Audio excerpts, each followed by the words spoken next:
সব শ্রেণীর মানুষকেই বাজেটের আওতায় আনার চেষ্টা করা হয়েছে। ভঙ্গুর অর্থনীতি পুনর্গঠনই সরকারের লক্ষ্য।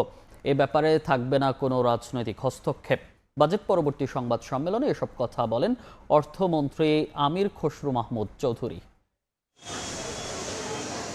কোনো রাজনৈতিক দল নয়, ১৬ কোটি মানুষের জন্য ৯,৩৮,০০০ কোটি টাকার বাজেট দিয়েছে সরকার, যেখানে গুরুত্ব দেওয়া হয়েছে প্রান্তিক থেকে শুরু করে শহরের বিলিয়ন ডলারের রিজার্ভ তৈরির কারিগর আর প্রবাসীদের। সরকারের প্রতি মানুষের প্রত্যাশা অনেক, আকাঙ্ক্ষা আকাশচুম্বী। সম্পদের সীমাবদ্ধতাকে কাটিয়ে ওঠা খুব কঠিন হয়েছে আমাদের পক্ষে। তার মধ্যে আমরা চেষ্টা করেছি, আমি আগেও বলেছি, প্রতিটি মানুষকে এই বাজেটের আওতায় আনার জন্য। শুক্রবার বিকেলে ওসমানী স্মৃতি মিলনায়তনে বাজেট পরবর্তী সংবাদ সম্মেলনে মুখোমুখি বাজেটের পেছনে থাকা কর্তা ব্যক্তিরা জানান, ১৭ বছরের ব্যাগেজ নিয়ে আর সম্পদের সীমাবদ্ধতা নিয়ে আকাশ ছোঁয়া প্রত্যাশার এই বাজেট সবার। কোনো বাজেটে এত বড় সোশ্যাল ইনভেস্টমেন্ট হয় নাই। এটা একমাত্র উদ্দেশ্য, এই লোকগুলোর জীবনযাত্রার মান নেমে গেছে, এদেরকে অ্যাড্রেস করার জন্য এই প্রোগ্রামগুলো করেছে। এট দ্য সেম টাইম এদেরকে আমরা প্রস্তুত করছি আগামী দিনে যাতে তারা একটা ভালো চাকরি করতে পারে। বাজেটে সামাজিক সুরক্ষা খাতকে সবচেয়ে বেশি প্রাধান্য দেওয়া হয়েছে জানিয়ে অর্থমন্ত্রী বলেন, ব্যাংক খাতে লুটপাটের প্রভাব পড়েছে মূল্যস্ফীতিতে। মূল্য নিয়ন্ত্রণ, বাজার নিয়ন্ত্রণ, পুলিশ দিয়ে, র্যাব দিয়ে, সরকারি লোকজন দিয়ে মূল্য কোনোদিন নিয়ন্ত্রণ হয় না। এটা আরেকটা ভুল ধারণা। আপনাকে মূল্য নিয়ন্ত্রণ করতে হবে আপনার পলিসির মাধ্যমে এবং আপনার ম্যানেজমেন্টের মাধ্যমে। সুতরাং আমাদের পলিসিগুলো যদি আমরা ঠিকমতো বাস্তবায়ন করতে পারি, আমি মনে করি আমাদের ইনফ্লেশন কন্ট্রোল করা খুব কঠিন হবে মনে করি না। ব্যাংক খাতের ৩ ভাগের ১ ভাগই লুটপাট অবস্থায় পেয়েছে সরকার, যা মূল্যস্ফীতিতে প্রভাব ফেলছে উল্লেখ করে অর্থমন্ত্রী বলেন, আর্থিক খাতে কোনো রাজনৈতিক হস্তক্ষেপ থাকবে না। কোনো বাজেট কোনো দলের জন্য করি না, করার কোনো ইচ্ছাও নেই। আমরা ফিনান্সিয়াল সেক্টরে একটা সিদ্ধান্ত নিয়েছি, কোনো ফিনান্সিয়াল সেক্টরে কোনো দলীয় লোক আমরা মনোনয়ন করব না, এটা পরিষ্কার করে আমি বলতে চাই। পাচার করা সম্পদ ফেরাতে পাচারকারীদের পিছু ছাড়বে না সরকার, জানান গভর্নর। আর রাজস্ব ঘাটতি থাকলেও এবার কালো টাকা সাদা করার কোনো সুযোগ থাকছে না বলে জানান এনবিআর চেয়ারম্যান। কালো টাকা সাদা করার কোনো প্রভিশন রাখা হয়নি। আমাদের প্রতিজ্ঞা হচ্ছে যে যারা টাকা চুরি করে নিয়ে গেছে তাদেরকে আমরা শান্তিতে থাকতে দিব না। আমরা বিভিন্ন দেশে টাকা ফ্রিজ হচ্ছে, অনেক জায়গায় আমরা একটা না অনেক মাল্টিল্যাটারাল এজেন্সির সাথে আমাদের এগ্রিমেন্ট করছি। বন্ধ কারখানা চালু করা ও বিপুল জনশক্তিকে কর্মসংস্থানে ফেরানোর উদ্যোগে অন্যতম চ্যালেঞ্জ জ্বালানি। সেখানে বারবারই জ্বালানি খাতের দুর্দশা আর অসহায়ত্ব উঠে আসে সংবাদ সম্মেলনে। সেলিয়া সুলতানা, সময় সংবাদ, ঢাকা। কুষ্টিয়া সীমান্তে পুশিন চেষ্টা রুখে দিল বিজিবি। শূন্যরেখায় অবস্থান করছেন পুশিন চেষ্টার জন্য আনা ১২ জন নারী পুরুষ। বিজিবি জানায়, ভোরে প্রাকপুর সীমান্ত দিয়ে ১৩ জনকে অবৈধভাবে বাংলাদেশে ঠেলে পাঠানোর চেষ্টা করে বিএসএফ। তা প্রতিহত করে বিজিবি ও স্থানীয়রা। পুশিন চেষ্টা করা ব্যক্তিদের মধ্যে ১২ জন বর্তমানে শূন্যরেখায় অবস্থান করছেন, বাকি একজন ভারতে পালিয়ে গেছেন। রাজধানীর রামপুরায় পুলিশের তালিকাভুক্ত আসামি ইয়াসিন খান ওরফে পলাশ গুলিবিদ্ধ হয়েছেন। একরামুন্নেসা বালক উচ্চ বিদ্যালয়ের পাশে তাকে গুলি করা হয়। পুলিশ জানায়, জুমার নামাজ পড়ে বাসার নিচে দাঁড়িয়ে কথা বলছিলেন পলাশ। এ সময় দুর্বৃত্তরা তাকে গুলি করে মোটরসাইকেলে পালিয়ে যায়। পরপর ২ রাউন্ড গুলি করা হলে একটি তার কপাল ভেদ করে বেরিয়ে যায়। ঘটনাস্থল থেকে প্রয়োজনীয় আলামত সংগ্রহ করেছে পুলিশের ক্রাইম সিন ইউনিট। গুরুতর আহত অবস্থায় পলাশকে ঢাকা মেডিকেল কলেজ হাসপাতালে ভর্তি করা হয়েছে। তার অবস্থা আশঙ্কাজনক। দোষীদের দৃষ্টান্তমূলক শাস্তি দাবি করেছে পলাশের পরিবার।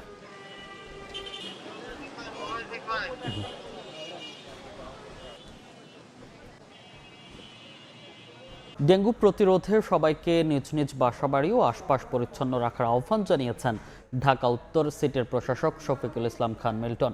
রাজধানীর বিজিএমইএ ইউনিভার্সিটিতে অনুষ্ঠিত আন্তর্জাতিক অলিম্পিয়াডের পুরস্কার বিতরণী অনুষ্ঠানে এ আহ্বান জানান তিনি। ডিএনসিসি প্রশাসক বলেন, ডেঙ্গু মোকাবেলায় জনসচেতনতার বিকল্প নেই। সিটি কর্পোরেশনের বর্জ্য ব্যবস্থাপনা কার্যক্রম সফল করতে নাগরিকদের সহযোগিতার কামনা করেন তিনি। আন্তর্জাতিক অলিম্পিয়াডের গ্র্যান্ড অ্যাওয়ার্ডে সেমিনারিতে অংশ। এখনও ব্রাজিলের অনুশীলনে যোগ দেননি নেইমার জুনিয়র। ১৪ জুন মরক্কোর বিপক্ষে ম্যাচের আগে নিজেদের আরও একবার চালিয়ে নিয়েছে সেলেসাও শিবির। পুরো দলকে একসঙ্গে পেয়েছেন কার্লো আনচেলত্তি, কিন্তু দেখা নেই নেইমারের। ব্রাজিলিয়ান গণমাধ্যমগুলোর দাবি, বিশ্বকাপ মিশনের শুরুতে হলুদ জার্সিতে মাঠে নামার কোনো সম্ভাবনা নেই। পোস্টার বয়ের শঙ্কা আছে দ্বিতীয় ম্যাচ নিয়েও।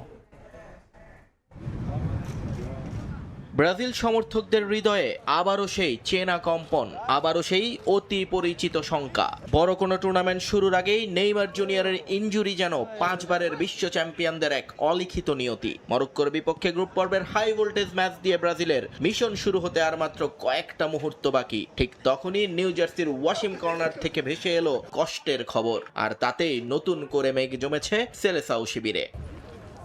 নিউ জার্সির 80 একরের বিশাল আর সবুজে ঘেরা RWZ Barnabas health Red Bulls performance সেন্টারে যখন কড়া রোদে ঘাম ঝরাচ্ছিলেন বাকি 25 জন ফুটবলার, তখন সেখানে ছিলেন না দলের সবচেয়ে বড় বিজ্ঞাপন। বৃহস্পতিবার সকালে কোচ কার্লো আনচেলত্তির অধীনে হওয়া রুদ্ধদ্বার অনুশীলনেও দেখা মেলেনি নেইমারের। কাফ স্ট্রেইনের পুরানো সেই চোট আবারও নতুন করে জেঁকে বসেছে তার পায়ে। মেটলাইফ স্টেডিয়ামে মরক্কোর বিপক্ষে উদ্বোধনী ম্যাচে এই ফরওয়ার্ডের মাঠে নামা এখন কেবলই এক অলীক কল্পনা। সংবাদ মাধ্যমের ক্যামেরাগুলো যখন বারবার ব্রাজিলের ডাগ আউটে নেইমারকে খুঁজছিল, তখন আনচেলত্তির গম্ভীর মুখই বলে দিচ্ছিল ভেতরের অস্বস্তির কথা। মাঠের অনুশীলনে বল পায়ে ভিনিসিয়াস রাফিনহারা নিজেদের শতভাগ উজাড় করে দিলেও নেইমারের অনুপস্থিতি পুরো দলের আবহেই তৈরি করেছে এক অদৃশ্য শূন্যতা। মরক্কোর ম্যাচ তো বটেই, ব্রাজিলের টিম ম্যানেজমেন্টকে এখন সবচেয়ে বেশি ভাবাচ্ছে টুর্নামেন্টে নেইমারের ভবিষ্যৎ নিয়ে। চিকিৎসক প্যানেলের থেকে নিখুঁত কোনো নিশ্চয়তা এখনো মেলেনি। ফলে মরক্কোর ম্যাচের পর ব্রাজিলের যে পরবর্তী লড়াই, সেখানেও নেইমার আদৌ বুটজোড়া পায়ে গলিয়ে নামতে পারবেন কিনা তা নিয়ে ঝুলছে মস্ত বড় এক সংশয়। নিয়ন মোহাইমিন, সময় সংবাদ। শেষ সময়ে নাটকীয়ভাবে আর্জেন্টিনা বিশ্বকাপ দলে ডাক পেলেন মার্কোস সেনেসি। লিওনেল স্কালোনির দলে জায়গা না পেয়ে স্পেনের ইরিজা দ্বীপে ছুটি কাটাচ্ছিলেন প্রেমিকার সঙ্গে। তবে লিওনার্দো বালের্জির ইনজুরিতে কপাল খুলেছে তার। প্রথমবারের মতো বিশ্ব আসরে খেলার সুযোগ পেয়েছেন তিনি। আর্জেন্টিনার শিরোপা রক্ষার মিশনে দলে জায়গা হয়নি। মনকে শান্ত করতে প্রিয় মানুষকে নিয়ে উড়াল দেন ভিনদেশে ছুটি কাটাতে। পরিকল্পনা ছিল ডিনার করতে যাবেন, ঠিক তখনই এক ফোন কলে বদলে যায় মার্কোস সেনেসির গল্প।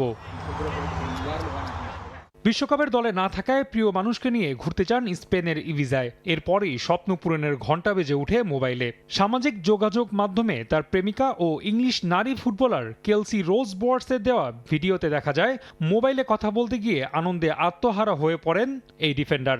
সরাসরি বিশ্বকাপ মঞ্চ কাঁপানোর আমন্ত্রণ পান এই আর্জেন্টাইন। এরপর আর্জেন্টিনার জাতীয় ফুটবল দলের অফিসিয়াল অ্যাকাউন্টে জানানো হয় ডিফেন্ডার মার্কোস সেনেসি 2026 বিশ্বকাপের স্কোয়াডে যুক্ত হয়েছেন। আর্জেন্টিনা ঘোষিত স্কোয়াডের বেশ কয়েকজন লড়ছিলেন ইনজুরির সঙ্গে। সেখান থেকে কপাল পুড়ে ডিফেন্ডার বালেরদির। তার বদলি হিসেবে এগিয়েছিলেন গিদো রদ্রিগেজ ও এমিলিয়ানো বুয়েন্দিয়া। তবে ডিফেন্ডার না হওয়ায় সুযোগ মেলেনি তাদের। সদ্য শেষ হওয়া মৌসুমে প্রিমিয়ার লিগে বর্ণমাউথের হয়ে দারুণ মৌসুম কাটিয়েছেন সেনেসি। তার দল জায়গা করে নিয়েছে ইউরোপা লিগে। দলটির সাফল্যের পেছনে বড় অবদানই রেখেছেন তিনি। 39টি ম্যাচে করেছেন 5টি অ্যাসিস্ট। সম্প্রতি যোগ দিয়েছেন টটেনহামে।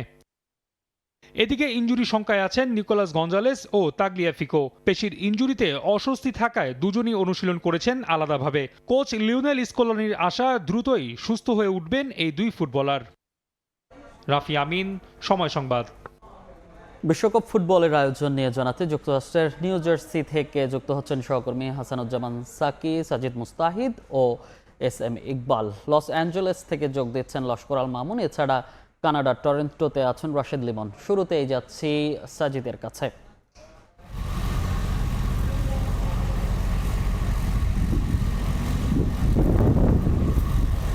সাজিদ, বিশ্বকাপ কিন্তু গতকাল মাঠে গড়িয়েছে মেক্সিকোতে। যুক্তরাষ্ট্র কিন্তু আমরা যদি বলি যে যুক্তরাষ্ট্র স্বাগতিক, তারা কিন্তু আজ প্রথমবারের মতো প্রথম ম্যাচে মাঠে নামে। ম্যাচটা হবে লস অ্যাঞ্জেলেসে। তবে আরেক স্বাগতিক কানাডাও কিন্তু আজ মাঠে নামছে। সো আমরা বলতে পারি প্রথম 2 দিনেই কিন্তু 3 স্বাগতিক দেশ মাঠে নামছে এবং প্রথম ম্যাচটা একটা দারুণ ম্যাচ হয়েছে। আমরা যেটা দেখেছিলাম যে মেক্সিকো দারুণ একটা ম্যাচ খেলে কিন্তু সাউথ আফ্রিকাকে হারিয়েছে এবং তারা টানা অনেকগুলো ম্যাচ কিন্তু আমরা দেখেছিলাম হেরে গিয়েছিল। এবার সে অভিশাপ থেকে তারা মুক্তি পেয়েছে। আজ যে ম্যাচ দুটো রয়েছে, যুক্তরাষ্ট্র খেলবে প্যারাগুয়ের বিপক্ষে এবং কানাডা খেলবে বসনিয়া এবং হার্জেগোভিনার বিপক্ষে। এই সেই বসনিয়া ও হার্জেগোভিনা যারা নাটকীয়ভাবে কিন্তু ইতালিকে হারিয়ে এবার ওয়ার্ল্ড কাপে তারা খেলছে। আমাদের সঙ্গে আরও দুজন আমার সহকর্মী রয়েছেন। আমি প্রথমে ডাকবো হাসানুজ্জামান সাকিকে এবং একই সঙ্গে এস এম ইকবাল, যিনি আমার সঙ্গে এসেছেন। সাকি ভাই, আপনাদের জানতে চাই, ইকবালও রয়েছেন আমার সঙ্গে। যুক্তরাষ্ট্র, আপনি যুক্তরাষ্ট্রে থাকেন, কেমন উত্তেজনা উন্মাদনা দেখছেন ওয়ার্ল্ড কাপে? আজকে যুক্তরাষ্ট্রের প্রথম ম্যাচ। স্বাভাবিকভাবে বলতে গেলে যে যুক্তরাষ্ট্রের যারা মূলধারার যারা আছেন, যুক্তরাষ্ট্রের যারা নাগরিক, সেখানে তো আপনি জানেন যে ফুটবল আসলে এটা তৃতীয় জনপ্রিয় বা চতুর্থ জনপ্রিয় খেলা আসলে। এখানে সবচেয়ে আমেরিকান ফুটবল যেটি সেটি, তারপরে বাস্কেটবল এখানে সবচেয়ে জনপ্রিয়। কিন্তু যেহেতু আমেরিকা সবচেয়ে বড় অভিবাসী দেশ, অভিবাসীরা এখানে আছে, এখানে আমরা দক্ষিণ এশিয়ার মানুষ আছি, এশিয়ার মানুষ আছি, ইউরোপের মানুষ আছে, স্প্যানিশরা আছে, তাদের কাছে কিন্তু ফুটবল আমার সবচেয়ে বেশি জনপ্রিয়। তো দুই ধরনের অবস্থাই রয়েছে। যেহেতু এটি একটি বড় একটি উন্মাদনার টুর্নামেন্ট বিশ্বকাপ ফুটবল, তাই সব মিলিয়ে একটা টান উত্তেজনা আমেজ কিন্তু সর্বত্রই বইছে। কেমন উত্তেজনা আমি বলি, যুক্তরাষ্ট্রে বিশেষ করে নিউ ইয়র্কে যে আগামীকালকে যে ম্যাচটি হতে যাচ্ছে, সে ব্রাজিল এবং মরক্কোর ম্যাচ, এই ম্যাচ ঘিরে নিউ ইয়র্ক শহরের যতগুলো পার্ক আছে, খেলার মাঠ আছে, সমস্ত কিছুতে ইতিমধ্যেই আইন শৃঙ্খলা রক্ষাকারী বাহিনী এবং পার্কের যে নিয়ন্ত্রণ সংস্থা আছে তারা কিন্তু অন্যান্য সমস্ত অনুষ্ঠান কিন্তু বন্ধ করে দিয়েছে, শুধুমাত্র একমাত্র খেলা দেখানো হবে। একটু ইকবালের কাছে জানতে চাই, ইকবাল এর আগেও রাশিয়াতে কভার করেছেন এবং কাতারেও কভার করেছেন, এবার আসলে কেমন দেখছেন একটু যদি বলতেন? এইটা সত্যিকার অর্থে যদি বলি যে হচ্ছে ফুটবল ওয়ার্ল্ড কাপটার সঙ্গে সম্পৃক্ত হচ্ছে ফুটবল কালচার। যে দেশের ফুটবল কালচার যত বেশি সমৃদ্ধ, সে দেশে ওয়ার্ল্ড কাপের আমেজটা কিন্তু ততটাই বেশি থাকে। আমরা এখন মেটলাইফ স্টেডিয়ামের সামনে রয়েছে, যেখানে হচ্ছে ব্রাজিলের ওপেনিং গেম এবং একই সঙ্গে এটা কিন্তু হচ্ছে ফাইনাল ভেন্যু। সুতরাং ম্যাচের ব্রাজিলের মতো একটা দলের আগের দিন এইখানকার পরিবেশ আসলে যেরকমটা হওয়ার কথা ছিল, যেটা হচ্ছে প্রিভিয়াস রাশিয়ান ওয়ার্ল্ড কাপ বা হচ্ছে আমরা কাতার ওয়ার্ল্ড কাপ যেটা বলে থাকি, এটা কিন্তু বলতে গেলে একেবারে পুরোটাই বিপরীত। কারণ হচ্ছে এখানে এখন পর্যন্ত আমরা এখন শুধুমাত্র মেটলাইফ না, নিউ ইয়র্কের বা নিউ জার্সির বিভিন্ন জায়গায় গিয়েছি, ভক্ত দেখেছি, গুটি কয়েক ভক্ত দেখেছি, হয়তো বা অনেক বড় স্টেজ, অনেক বড় লং ডিস্টেন্স, এসবের কারণে হয়তো ভক্তদের কিছুটা মানে এখন পর্যন্ত যে গেট টুগেদার বা ওয়ার্ল্ড কাপের যে রিয়েল ফিল যেটা, সেটা এখনো মনে হয় এখানে আসে। এক্স্যাক্টলি। তবে গুরুত্বপূর্ণ যেটা আমরা কথা বলছিলাম যে গতকাল মেক্সিকো মাঠে নেমেছে, আজ যুক্তরাষ্ট্র এবং কানাডা নামছে। ব্রাজিল কিন্তু ওয়ার্ল্ড কাপের অন্যতম ফেভারিট এবং অন্যতম সমর্থন পুষ্ট একটি দল। বিশ্বের প্রায় সব প্রান্তে কিন্তু ব্রাজিলের ভক্ত রয়েছে।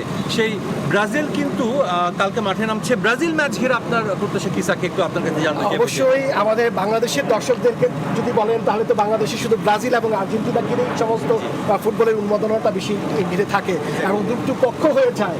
এখন এই প্রবাসী যারা বাংলাদেশি রয়েছে তারাও কিন্তু ব্রাজিল এবং আর্জেন্টিনা দুই শিবিরেই কিন্তু বিভক্ত হয়ে আছেন এবং সেই ব্রাজিলের প্রথম ম্যাচ অনুষ্ঠিত হতে যাচ্ছে আগামী কালকে, সেটি হতে যাচ্ছে। এবং এই ঘিরে সবচেয়ে বড় দুশ্চিন্তার কারণ যেটি হয়েছে সেটি হচ্ছে নেইমারের খেলা। নেইমার কি খেলতে পাচ্ছেন? তিনি ইনজুরি আক্রান্ত হয়ে আছেন 3 সপ্তাহ ধরে। এইরকম একটি অনিশ্চয়তার মধ্যে আসলে দোলাচলের মধ্য দিয়ে কিন্তু ব্রাজিলের ম্যাচটি অনুষ্ঠিত হতে যাচ্ছে।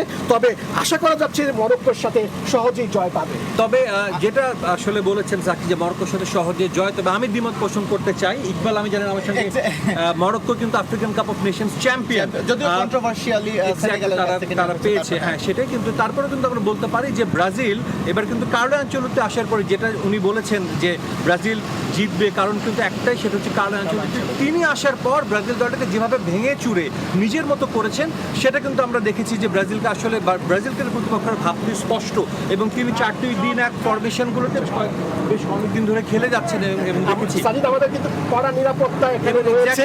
তো আমরা এখনো পরিপূর্ণভাবে প্রস্তুতি নিয়ে উঠতে পারিনি। আমরা পরবর্তী বুলেটিনে হয়তো আরো বিস্তারিত আমরা জানতে পারবো। অবশ্যই, হ্যাঁ। এবং তার আগে ছোট্ট করে একটু ইকবাল জানতে চাই, আপনার কালকে ম্যাচের ফেভারিট কাকে বলছেন? ব্রাজিল মরক্কোর মধ্যে আমার মনে হচ্ছে খুবই টাফ ম্যাচ হবে, 50-50 গেম হবে। কারণ যদি মরক্কোর কথা যদি বলি, মরক্কো ব্রাজিলের সঙ্গে যে লাস্ট ম্যাচটা ফ্রেন্ডলি ম্যাচটা হয়েছিল, সেই ম্যাচটাতে কিন্তু মরক্কো জিতেছিল এবং আগের ম্যাচ দুটোতে কিন্তু তারা হচ্ছে হেরেছিল। তো আশা করি খুবই টাফ একটা ম্যাচ হবে। আচ্ছা, তো আমাদের কাছে আপাতত এই ছিল। সবশেষ আমরা চলে যাব লস অ্যাঞ্জেলেসে, সেখানে আছেন আমাদের সহকর্মী Laskar Al Mamun. Thank you, sir. Thank you.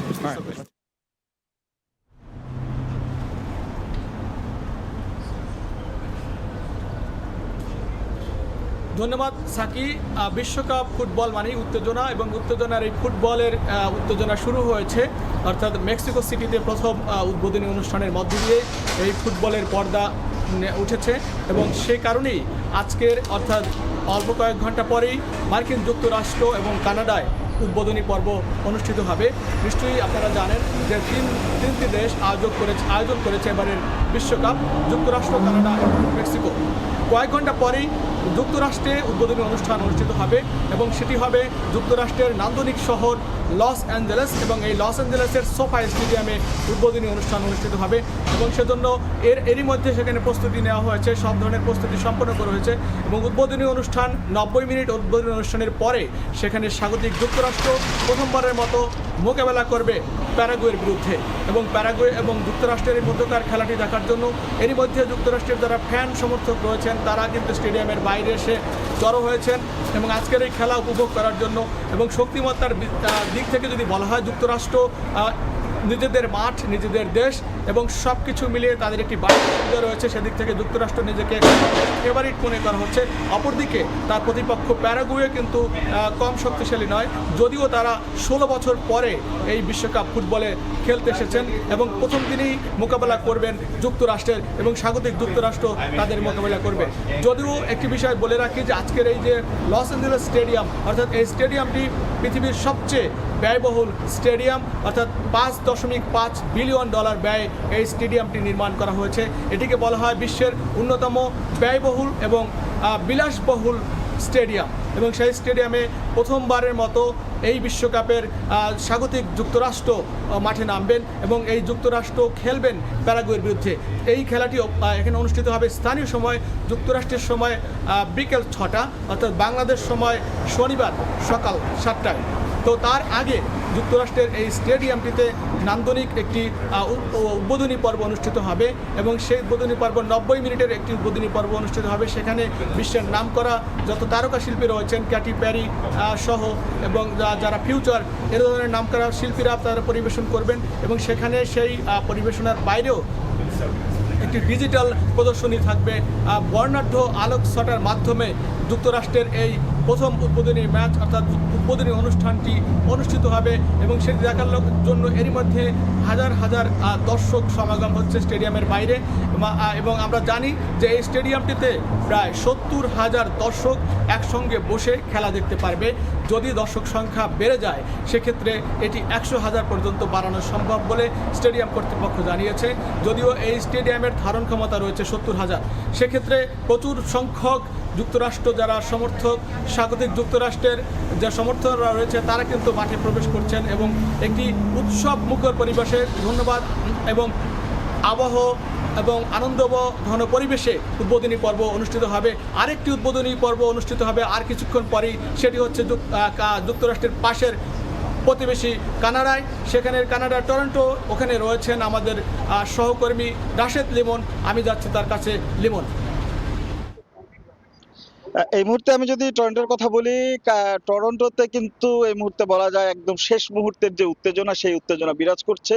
আমরা দেখেছি বিভিন্ন ট্রেন স্টেশন, বিশেষ করে গো ট্রেন, যেটি আসলে একদম কানাডার এক্সিবিশন সেন্টার বা স্টেডিয়ামের সামনে যায় স্টপেজ, সেই গো ট্রেনে কিন্তু এরই মধ্যে যারা দর্শক সমর্থক রয়েছে তাদের কিন্তু একটা ঢল নেমেছে। তারা কিন্তু একে একে করে গো ট্রেনে করে সেই স্টেডিয়ামমুখী হচ্ছে, এবং মূলত আজকে কানাডার দর্শক যাদের সঙ্গে তারা কথা বললাম, তারা বলছেন যে Canada is going to make history today, because তারা বলছেন যে আজকে ইতিহাস গড়ার পিছনে প্রথম কারণ যে কানাডা প্রথমবারের মতো হোস্ট হিসেবে, স্বাগতিক দেশ হিসেবে তাদের মাঠে নামছে। এবং এর আগে যেটি সবচেয়ে বড় কথা, এর আগে বিশ্বকাপে 2বার খেললেও কানাডা কিন্তু বিশ্বকাপে কোনো জয়ের দেখা পায় নাই, কিন্তু এই মুহূর্তে কানাডা কিন্তু দুর্দান্ত ফর্মে আছে। বিশেষ করে তাদের একদিকে যেমন রক্ষণভাগ, পাশাপাশি তাদের যে অ্যাটাকিং ফুটবল তারা খেলেছে, বিশেষ করে তাদের যে নতুন কোচ অর্থাৎ কোচ জেসি জয়েন করার পরে কিন্তু তাদের যে কানাডা যে অ্যাটাকিং ফুটবল খেলছে তারই ভিত্তিতে আমরা দেখেছি সবশেষ কোপা আমেরিকার সেমিফাইনাল পর্যন্ত কিন্তু কানাডা গেছে, যেটি তাদের বলা যায় ফুটবল ইতিহাসের সবচেয়ে বড় সাকসেস। এবং সেই অবস্থা থেকে কিন্তু কানাডা আসলে এসে এখানে তারা আজকে মাঠে নামছে এবং তাদের প্রতিপক্ষ বসনিয়া হার্জেগোভিনা, যদিও বসনিয়া হার্জেগোভিনাও কিন্তু একবারে ফেলে দেওয়ার মতো অবস্থায় নাই, তারাও কিন্তু ইউরোপের সেই বাঘা বাঘা দলকে পরাজিত করে তারা কিন্তু আসলে এই মুহূর্তে যে বলা যায় যে আজকের যে খেলা সেই খেলায় এসে পৌঁছেছে, অর্থাৎ বিশ্বকাপে কোয়ালিফাই করেছে সেক্ষেত্রে। এবং ওয়ার্ল্ড র্যাঙ্কিং এও কিন্তু এই বসনিয়া হার্জেগোভিনা 65তম র্যাঙ্কিং এ আছে। তো সবকিছু মিলিয়ে বসনিয়ার রক্ষণভাগও কিন্তু বসনিয়ার গোলকিপার থেকে শুরু করে সবকিছু কিন্তু আসলে বলা যায় যে তারা একটা শক্ত অবস্থান আছে এবং সেই অবস্থান থেকে তারা চাচ্ছে যে এই স্বাগতিক আসলে তারা পরাজিত করে, অর্থাৎ বসনিয়ার সমর্থকরা যেটা বলছিল, বসনিয়ার যারা দর্শক রয়েছে, বসনিয়ারও কিন্তু একটা বড় দর্শক এখানে রয়েছে, যেটি আমরা দেখেছি যখন বসনিয়া দল প্র্যাকটিস করে সেই প্র্যাকটিস মাঠের আশপাশে তারা কিন্তু একটা বড় গ্যাদারিং করেছে এবং হিউজ পরিমাণ দর্শক কিন্তু প্রায় কয়েক হাজার দর্শক কিন্তু সারা সেই প্র্যাকটিস মাঠে গিয়ে উপস্থিত হয়েছিল। এবং তারা যেটি বলেছেন যে তারা প্রায় তাদের ধারণা অনুযায়ী তারা অর্ধেকের বেশি দর্শক, অর্থাৎ তারা চাইছে স্বাগতিকদের চেয়ে বেশি দর্শক তারা মাঠে যাবে এবং তাদের টিমকে তারা চিয়ার আপ করবে। তো সবকিছু মিলিয়ে, যদিও আমি কিছুক্ষণ আগে একজন কানাডিয়ান দর্শক এখান থেকে যাচ্ছিলেন, তিনি তো যাওয়ার সময় আমাকে বলে গেছেন যে মাঠ পুরো দখলে থাকবে লাল জার্সির, অর্থাৎ কানাডিয়ান দর্শকদের। তো এই দুইয়ে মিলিয়ে আসলে কানাডার দর্শক বসনিয়ার দর্শকদের মধ্যেও কিন্তু একটা চাপা উত্তেজনা, সেই উত্তেজনাও কিন্তু শুরু হয়ে গেছে। এবং পরবর্তী সংবাদ বুলেটিনে আমি হয়তো চেষ্টা করব যে একদম স্টেডিয়ামের সামনে গিয়ে সরাসরি দাঁড়াতে, যাতে আসলে ওই সময় এর যে অবস্থাটা, অর্থাৎ দর্শক যারা আসছেন তাদের প্রতিক্রিয়া জানার চেষ্টা করব। তবে সবকিছু মিলে যদি বলি, কানাডাকে একটু একদিকে যেমন স্বাগতিক ওয়ার্ল্ড র্যাঙ্কিং সবকিছু মিলিয়ে কানাডাকে একটু এগিয়ে রাখলেও বসনিয়াকে কিন্তু একদম ছোট করে বা সহজ করে নেওয়ার কোনো উপায় নাই। আর তাছাড়া হচ্ছে গিয়ে এটা হচ্ছে বিশ্বকাপের মঞ্চ, এই মঞ্চে আসলে আমরা দেখেছি যে কোনো বড় দল বা ছোট দল বলে কিছু নেই। তো সবকিছু মিলিয়ে এই ম্যাচটি দু দলের জন্যই কিন্তু খুব বেশি গুরুত্বপূর্ণ, কারণ এই ম্যাচটি যদি তারা প্রথম ম্যাচ যদি তারা জিতে যেতে পারে বা প্রথম ম্যাচটি যদি নিজেদের করে নিতে পারে, তাহলে কিন্তু আসলে পরবর্তী রাউন্ড অর্থাৎ নকআউট রাউন্ডে যাওয়ার যে প্রক্রিয়া সেটি কিন্তু দু দলের জন্যই সহজ হবে। আর সেটি যদি স্বাগতিক কানাডার ক্ষেত্রে হয়, তাহলে কিন্তু তারা আসলে নতুন ইতিহাস গড়বে। একদিকে তারা যেমন বিশ্বকাপে প্রথম জয় পাবে, অন্যদিকে তারা দ্বিতীয় রাউন্ডে অর্থাৎ জীবনে তাদের যে পুরো বিশ্বকাপ ইতিহাস, সেই বিশ্বকাপ ইতিহাসে সবচেয়ে বড় সাফল্যের দিকে কিন্তু এক ধাপ এগিয়ে যাবে।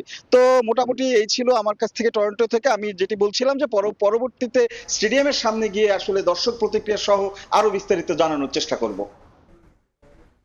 সরকার দুর্নীতি ও লুটপাটের বাজেট দিয়েছে মন্তব্য করে সংশোধনের মাধ্যমে বিনিয়োগ বান্ধব করার আহ্বান জানিয়েছেন জামায়াতের সেক্রেটারি জেনারেল মিয়া গোলাম পরোয়ার। আর এনসিপির আহ্বায়ক নাহিদ ইসলামের মতে বড় বাজেট মানেই বড় দুর্নীতি। বৃহস্পতিবার জাতীয় সংসদে বাজেট ঘোষণা করে সরকার। শুক্রবার বিকেলে রাজধানীর বাংলা মোটর কার্যালয়ে তার প্রতিক্রিয়া জানায় জাতীয় নাগরিক পার্টি এনসিপি। এই বাজেট যদি পূর্ণাঙ্গভাবে একটু বিশ্লেষণ করে, তাহলে আমরা দেখতে পাবো এই বাজেটটা মূলত একটা আলটিমেটলি প্রতারণার বাজেটে হয়েছে। জনগণের আশা আকাঙ্ক্ষার প্রতিফলন ঘটায়নি, বরং আমরা চরমভাবে হতাশ। এদিকে চট্টগ্রামে 11 দলীয় ঐক্যের বিভাগীয় সমাবেশে এনসিপির আহ্বায়ক নাহিদ ইসলাম বলেন, বড় বাজেট মানে বড় দুর্নীতি। বাজেটে অর্থনৈতিক সংস্কার ও দুর্নীতি বন্ধে নেই কোনো রূপরেখা। বড় বাজেট মানে সেটাকে কিন্তু বড় দুর্নীতি করারও সুযোগ থাকে। এই যে বিভিন্ন কার্ড বলেন, খাল খনন কর্মসূচি বলেন, সরকার দলীয় এমপিরা যে বরাদ্দ পাচ্ছে, যেটা বিরোধী দলীয় এমপিরা পাচ্ছে না, তারা সেটা কিভাবে খরচ করছে। অর্থাৎ কোথাও কোনো জবাবদিহিতা নাই, কোথাও কোনো স্বচ্ছতা নাই। এবং অর্থমন্ত্রীর পুরো বক্তব্যে আপনারা কিন্তু পাবেন না যে কিভাবে যে ঋণ খেলাপিদের টাকা তারা ফেরত নিবে, পাবেন না যে লুটেরা যারা গোষ্ঠী ছিল আওয়ামী আমলের, সেই টাকা কিভাবে তারা আদায় করবে, তাদের বিচার কিভাবে নিশ্চিত করবে। এর আগে রাজধানীর মগবাজারে দলটির কেন্দ্রীয় কার্যালয়ে সংবাদ সম্মেলন করে জামায়াত। এ সময় দলটির সেক্রেটারি জেনারেল মিয়া গোলাম পরোয়ার বলেন, দুর্নীতি ও লুটপাটের বাজেট দিয়েছে সরকার। এটা জনগণের, জনস্বার্থের, সমাজের প্রান্তিক মানুষের, উৎপাদনমুখী দেশের, স্বল্পোন্নত দেশ থেকে উন্নত দেশে উত্তরণের যে প্রক্রিয়া, এর পথে চূড়ান্ত বাধা হয়ে যাবে এই বাজেটটা। এডিপির নামে দুর্নীতি ও লুটপাটের সুযোগ তৈরি করে দেওয়ার তীব্র প্রতিবাদ জানাচ্ছি আমরা। ব্যাংকিং সেক্টরের অনিয়মের মধ্যেই এই বাজেট বাস্তবায়ন হলে দেশের অর্থনীতি ভেঙে পড়বে বলেও মনে করেন জামায়াতের সেক্রেটারি জেনারেল। দুর্নীতি ও ওয়ালিউল সাকিব, সময় সংবাদ, ঢাকা। বাজেটে বড় আকাঙ্ক্ষার প্রতিফলন হলেও বাস্তবায়নে চ্যালেঞ্জ দেখছে চিপিডি। গবেষণা প্রতিষ্ঠানটির মতে এনবিআর এর কাঠামোগত সংস্কার না হলে পূরণ হবে না রাজস্ব আহরণ লক্ষ্যমাত্রা। তবে বাস্তবায়নের ধারাবাহিক দুর্বলতা কাটিয়ে উঠতে পারলে বড় অঙ্কের বাজেট বাস্তবায়ন সম্ভব। খাদ্য ও জ্বালানি সরবরাহ নিশ্চিত করতে না পারলে মূল্যস্ফীতি কমবে না বলেও পর্যবেক্ষণ তুলে ধরে সিপিডি। নতুন অর্থবছরের জন্য প্রস্তাবিত বাজেট বিশ্লেষণ নিয়ে গবেষণা প্রতিষ্ঠান সেন্টার ফর পলিসি ডায়ালগ সিপিডির সংবাদ সম্মেলন। তারা বিভিন্ন শুল্ক হার জানানো হয়, সক্ষমতার অভাব দূর করতে পারলে বড় আকারের বাজেট বাস্তবায়ন অসম্ভব নয়। তবে রাজস্ব আদায়ের লক্ষ্য পূরণে প্রয়োজন এনবিআর এর কাঠামোগত সংস্কার। ডিরেগুলেশনের যেটা তারা করেছেন একটা প্রচেষ্টা, এটা একটা ব্যতিক্রমী এবং এটা একটা ডিপার্চার, খুবই ইম্পর্টেন্ট বাংলাদেশের অর্থনীতির জন্য। এটা সুদূর প্রসারী একটা ভূমিকা রাখবে। লক্ষ্যমাত্রাগুলির মধ্যে আমরা দেখতে পাচ্ছি যে বড় আকাঙ্ক্ষার প্রতিফলন হয়েছে। তো সেই প্রতিফলন, সেটা আকাঙ্ক্ষাটা ভালো, কিন্তু আসলে বাস্তবতার সাথে সেটা মেলানো দরকার। বর্তমানে যে সক্ষমতা আছে এনবিআর এর, প্রশাসনিক দক্ষতা, অটোমেশনের দক্ষতা, এগুলি যে আছে সেইটার প্রেক্ষিতে এবং সংস্কার যদি আরও বেগবানভাবে শুরু না করা হয়, তাহলে সেই প্রেক্ষিতে এটা আহরণ করা 54% প্রবৃদ্ধি করা কষ্টকর হবে। বিএনপির নির্বাচনী প্রতিশ্রুতির প্রতিফলন ঘটেছে শিক্ষা ও স্বাস্থ্য খাতের বরাদ্দে। যদিও কৃষিতে বরাদ্দ কমে যাওয়াকে উদ্বেগজনক হিসেবে দেখছে সিপিডি। বিদেশি অর্থায়ন ব্যবহারেও সতর্ক না থাকলে ঋণের বোঝা আরও বাড়বে, সতর্ক করে সিপিডি। স্বাস্থ্য এবং শিক্ষা, তারা এই দুটো খাত টপ 5-এর মধ্যে রয়েছে। একটা জিনিস উল্লেখযোগ্য যে এখানে কৃষি খাতে এডিপির অ্যালোকেশন এটা কমেছে 4.7% থেকে এখন আগামী অর্থ বছরে 3.6% হবে। এটা আমাদের জন্য একটা উদ্বেগজনক বিষয়। খাদ্য ও জ্বালানি সরবরাহ না বাড়ালে যেমন কাজে আসবে না মূল্যস্ফীতি বাগে আনার উদ্যোগ, তেমন উপকারভোগী বাছাইয়ে স্বচ্ছতা নিশ্চিত করতে না পারলে সুফল মিলবে না ফ্যামিলি কার্ডের মতো সামাজিক উদ্যোগও। আগামী অর্থ বছরে 7.5% করা হয়েছে। সেটা অর্জন করতে হলে আসলে অনেক ধরনের পদক্ষেপ নিতে হবে। সেখানে খাদ্যের সরবরাহ বাড়াতে হবে, জ্বালানির সরবরাহ বাড়াতে হবে অ্যাফোর্ডেবল প্রাইসে। সামাজিক সুরক্ষা এবং অন্যান্য ফ্যামিলি কার্ড ইত্যাদি, কৃষি কার্ড, এগুলো দিয়ে তারা অন্তর্ভুক্তিমূলক যে একটা সম্পদ এবং আয়ের যে পুনর্বন্টন, সেটা করার চেষ্টা করেছেন। সিপিডির পর্যবেক্ষণ, দেশীয় শিল্পের জন্য রেয়াত ও আমদানি পর্যায়ে কর সুবিধা দেওয়া হয়েছে। উৎপাদন বাড়িয়ে কর্মসংস্থান তৈরির উদ্যোগের প্রতিফলনও রয়েছে 2026-27 অর্থ বছরের বাজেটে। এর মধ্যে একটা এমএস আরিফিন, সময় সংবাদ, ঢাকা। সরবরাহ, কারণ আমাদের মূল্য 2026-27 অর্থ বছরের এডিবিতে নতুন কোনো মেগা প্রকল্প নেয়নি সরকার, বরং চলমান বড় প্রকল্পগুলো দ্রুত শেষ করে সেবায় নিয়ে আসার লক্ষ্য রয়েছে। এডিপির প্রায় 18% অর্থ বরাদ্দ দেওয়া হয়েছে 15টি মেগা প্রকল্পে, যেখানে সবচেয়ে বেশি গুরুত্ব পেয়েছে বিদ্যুৎ, জ্বালানি ও পরিবহন খাত। বিতর্কিত শর্ত যুক্ত থাকায় নতুন মেগা প্রকল্প নয়, চলমান প্রকল্প দ্রুত বাস্তবায়নেই জোর দিচ্ছে সরকার। আগামী অর্থ বছরের এডিপিতে 15টি বৃহৎ প্রকল্পের জন্য বরাদ্দ রাখা হয়েছে 53,622 কোটি টাকা। সর্বোচ্চ বরাদ্দ পেয়েছে রূপপুর পারমাণবিক বিদ্যুৎ কেন্দ্র প্রকল্প। আগামী অর্থ বছরে এ প্রকল্পের জন্য রাখা হয়েছে 15,499 কোটি টাকা। চলতি অর্থ বছরের তুলনায় যা 5,488 কোটি টাকা বেড়েছে। প্রকল্পটির বাস্তবায়ন অগ্রগতি 68% বেশি এবং 2028 সালের মধ্যে কাজ শেষ করার লক্ষ্য সরকারের। দ্বিতীয় সর্বোচ্চ 7,350 কোটি টাকা বরাদ্দ পেয়েছে দেশের প্রথম পাতাল রেল প্রকল্প এমআরটি লাইন 1। বিমানবন্দর থেকে পূর্বাচল পর্যন্ত এই রুটে বর্তমানে ভূমি উন্নয়ন ও ইউটিলিটি স্থানান্তরের কাজ চলছে। 2030 সালে প্রকল্পের কাজ শেষ করে সেবা দেওয়ার লক্ষ্য নির্ধারণ করা হয়েছে। দেশের প্রথম গভীর সমুদ্র বন্দর মাতারবাড়ি প্রকল্প পেয়েছে তৃতীয় সর্বোচ্চ বরাদ্দ। আগামী অর্থ বছরে প্রকল্পটির জন্য বরাদ্দ রাখা হয়েছে 4,839 কোটি টাকা। চলতি অর্থ বছরের তুলনায় যা 4 গুণের বেশি। বছরের শেষ নাগাদ নির্মাণ কাজ শেষ করার পরিকল্পনা প্রকল্পটির। চতুর্থ সর্বোচ্চ বরাদ্দ দেওয়া হয়েছে এমআরটি লাইন 5 প্রকল্পে। হেমায়তপুর থেকে ভাটারা পর্যন্ত এই রুটের জন্য বরাদ্দ প্রায় 5 গুণ বাড়িয়ে করা হয়েছে 3,910 কোটি টাকা। এদিকে উত্তরা থেকে মতিঝিল হয়ে কমলাপুর পর্যন্ত এমআরটি লাইন 6 প্রকল্পেও বেড়েছে বরাদ্দ। আগামী অর্থ বছরে প্রকল্পটির জন্য রাখা হয়েছে 1,900 কোটি টাকা। লক্ষ্য স্বল্প সময়ে যাতায়াত স্বস্তিদায়ক করতে দ্রুত কমলাপুর পর্যন্ত মেট্রো রেলের বাণিজ্যিক কার্যক্রম চালু করা। বিশ্লেষকরা বলছেন, বড় অবকাঠামো প্রকল্পগুলো দীর্ঘদিন ঝুলে থাকলে ব্যয় বাড়ে এবং অর্থনৈতিক সুফল পেতেও দেরি হয়। তাই চলমান প্রকল্প দ্রুত শেষ করে জনগণের সেবায় আনার উদ্যোগ সময় উপযোগী। এটা দেরি করলে আমাদের কস্ট ওভাররান হবে, সেক্ষেত্রে তখন এটা দেশের বড় ক্ষতি হবে। তো সরকার সেটা চায়নি। একদিকে হচ্ছে যে ক্ষতি, সেখান থেকে দূরে থাকা এবং একই সঙ্গে সময় মতো এটাকে বাস্তবায়ন করা। আগামী অর্থ বছরের মধ্যে আমরা যদি দৃশ্যমান অগ্রগতি দেখাতে পারি, তাহলে সেই ক্ষেত্রে তখন উন্নয়ন সহযোগীরাও তখন কিন্তু আশ্বস্ত হবেন এবং একই সঙ্গে যে অর্থের সঠিক ব্যবহার সেটাও নিশ্চিত করা যাবে। সংশ্লিষ্টদের আশা, এসব প্রকল্প বাস্তবায়ন হলে যোগাযোগ, জ্বালানি, নিরাপত্তা ও বাণিজ্যিক সক্ষমতায় নতুন গতি আসবে। শিমুল হোসেন, সময় সংবাদ, ঢাকা। প্রস্তাবিত বাজেটে দাম কমানোর ঘোষণা দিলেও পরদিনই বাজারে বেড়েছে নিত্যপণ্যের দাম। ছুটির দিনে রাজধানীর বাজারে চাল ও ডালের কেজিতে বেড়েছে 2 থেকে 10 টাকা।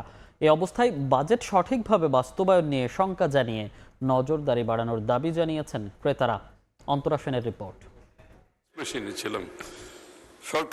2026-27 অর্থ বছরের প্রস্তাবিত বাজেটে চাল, ডাল, মুরগি, মশলা সহ নিত্য প্রয়োজনীয় 60টি পণ্যের দাম কমানোর প্রস্তাব করা হয়। এমন খবরে জনমনে স্বস্তি আসার কথা থাকলেও রাজধানীর কারওয়ান বাজার গিয়ে দেখা যায় উল্টো চিত্র। দাম কমার আভাসেই দানাদার খাদ্যপণ্যের দাম বাড়িয়ে দিয়েছেন ব্যবসায়ীরা। একদিনেই কেজিতে 5 থেকে 10 টাকা পর্যন্ত বেড়েছে মুগ, মসুর ডাল সহ ছোলার দাম।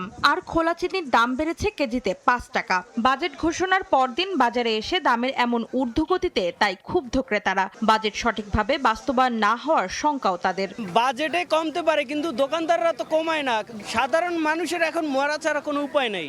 বাজেটের নাম শুননি বাড়ে যে বাজেটে কমলো না বাড়লো ওইটা কোনো দেখার বিষয় না। অনেক সময় 20 টাকা বাড়াতে পারবেন, কমার সময় কেন 5 টাকা আসবে? কেন ওটা আগের দামে আশা করা যায় না? মুগ ডালটা 100 টাকা থেকে 120 টাকা, এখন সোলাপুর ছিল 90 টাকা, এখন 100 টাকা। চিনি 105 থেকে এখন 110। আসলে প্রত্যেকদিন একটা না একটা পণ্যের দাম বাড়তেছে। চালের বাজারও চড়া। সপ্তাহ ব্যবধানে কেজিতে 1 থেকে 2 টাকা দাম বেড়েছে বেশিরভাগ চালের। 50 কেজির বস্তা বিক্রি হচ্ছে 50 থেকে 100 টাকা বেশিতে। আর পোলাও চালের দাম বেড়েছে কেজিতে 20 টাকা। সপ্তাহের তুলনায় এই সপ্তাহে পোলাও চালটা সবচেয়ে বেশি দাম বাড়ছে। আর এইভাবে প্রতিটা চালে মিনিকেটও পার কেজিতে 1 টাকা 2 টাকা বাড়ছে। মেলারা প্রতি সপ্তাহে চালের দাম বাড়া যেভাবে বাড়তেছে আমাদের চলা মুশকিল হয়ে যাচ্ছে। বিক্রেতারা বলছেন এলসি না হয় বাড়ছে দাম। বাজেটে দাম কমানোর আশ্বাস মিললেও তা কার্যকর হতে সময় লাগবে বলে জানান তারা। আমরা যখন মাল বিক্রি করে আবার নতুন করে কিনতে যাব তখন যে আমরা বুঝবো যে আসলে এখানে কতটুকু প্রভাব পড়ছে। বাজারে অ্যাভেলেবেল সবাই কমে পাবে, তখন বোঝা যাবে যে আসলে এটা কি বাজেটে যেভাবে বলা হয়েছে ওইভাবেই কমছে না শুধু এটা মুখের বুলিয়ে রয়ে গেছে। দাম বাড়ার তালিকায় আছে মুরগিও। সপ্তাহ ব্যবধানে ব্রয়লারের দাম অপরিবর্তিত থাকলেও সোনালী মুরগির দর বেড়েছে 30 থেকে 50 টাকা, বিক্রি হচ্ছে 350 টাকায়। বাজারের সাথে কাঁচামালের কোনো সম্পর্ক নেই। ব্রয়লার মুরগির দামটা কমছে, সোনালী মুরগির দামটা একটু বাড়ছে। তবে ঊর্ধ্বগতির বাজারে স্বস্তি দিচ্ছে সবজি। বেশিরভাগই বিক্রি হচ্ছে 50 থেকে 60 টাকা কেজি দরে। অন্তরা সেন, সময় সংবাদ, ঢাকা। উত্তরাঞ্চল পরিদর্শনে শিগগিরই চীনা প্রতিনিধি দল দেশে আসবে বলে জানিয়েছেন স্থানীয় সরকার মন্ত্রী মির্জা ফখরুল ইসলাম আলমগীর। এদিকে বিএনপির স্থায়ী কমিটির সদস্য ডক্টর মঈন খান বলেছেন, সাবেক রাষ্ট্রপতি জিয়াউর রহমানের আদেশেই আবারও সম্মানজনক অবস্থানে পৌঁছাবে বাংলাদেশ। শহীদ রাষ্ট্রপতি জিয়াউর রহমানের শাহাদাত বার্ষিকী উপলক্ষে জাতীয় প্রেস ক্লাবে মৎস্যজীবী দলের আলোচনা সভা। প্রধান অতিথির বক্তব্যে বিএনপির স্থায়ী কমিটির সদস্য ডক্টর মঈন খান বলেন, শহীদ জিয়ার আদর্শ ধারণ করেই দেশকে এগিয়ে নিয়ে যাবেন প্রধানমন্ত্রী তারেক রহমান। আপনারা সেই ইতিহাস করে জানুন, তার স্বল্প জীবনে তিনি কি করেছেন, কি অর্জন করেছেন, সেগুলো আপনারা জানতে চেষ্টা করুন এবং আমাদের যা যা প্রত্যেকের নিজেদের জীবনে আমরা যেন সেগুলো প্রতিফলিত করি। বাংলাদেশকে যেন আজকে আমরা জনাব তারেক রহমানের নেতৃত্বে পুনরায় সেই বিশ্বের বুকে সম্মানজনক উচ্চতায় নিয়ে যেতে। টাঙ্গাইলে জরাজীর্ণ ভাসানী হল পরিদর্শন শেষে মৎস্য ও প্রাণী সম্পদ প্রতিমন্ত্রী সুলতান সালাউদ্দিন টুকু বলেন, ঐতিহাসিক প্রেক্ষাপটে মাওলানা ভাসানীর মতো গুরুত্বপূর্ণ নেতা স্মৃতি রক্ষায় উদ্যোগ নেওয়া হবে। মাওলানা ভাসানী বাংলাদেশের একজন ঐতিহাসিক প্রেক্ষাপটে উনি নেতৃত্ব দিয়েছেন এই দেশের। তার স্মৃতি বিজড়িত এই মিলনায়তন, এটিকে রক্ষণাবেক্ষণ করার দায়িত্ব আমাদের।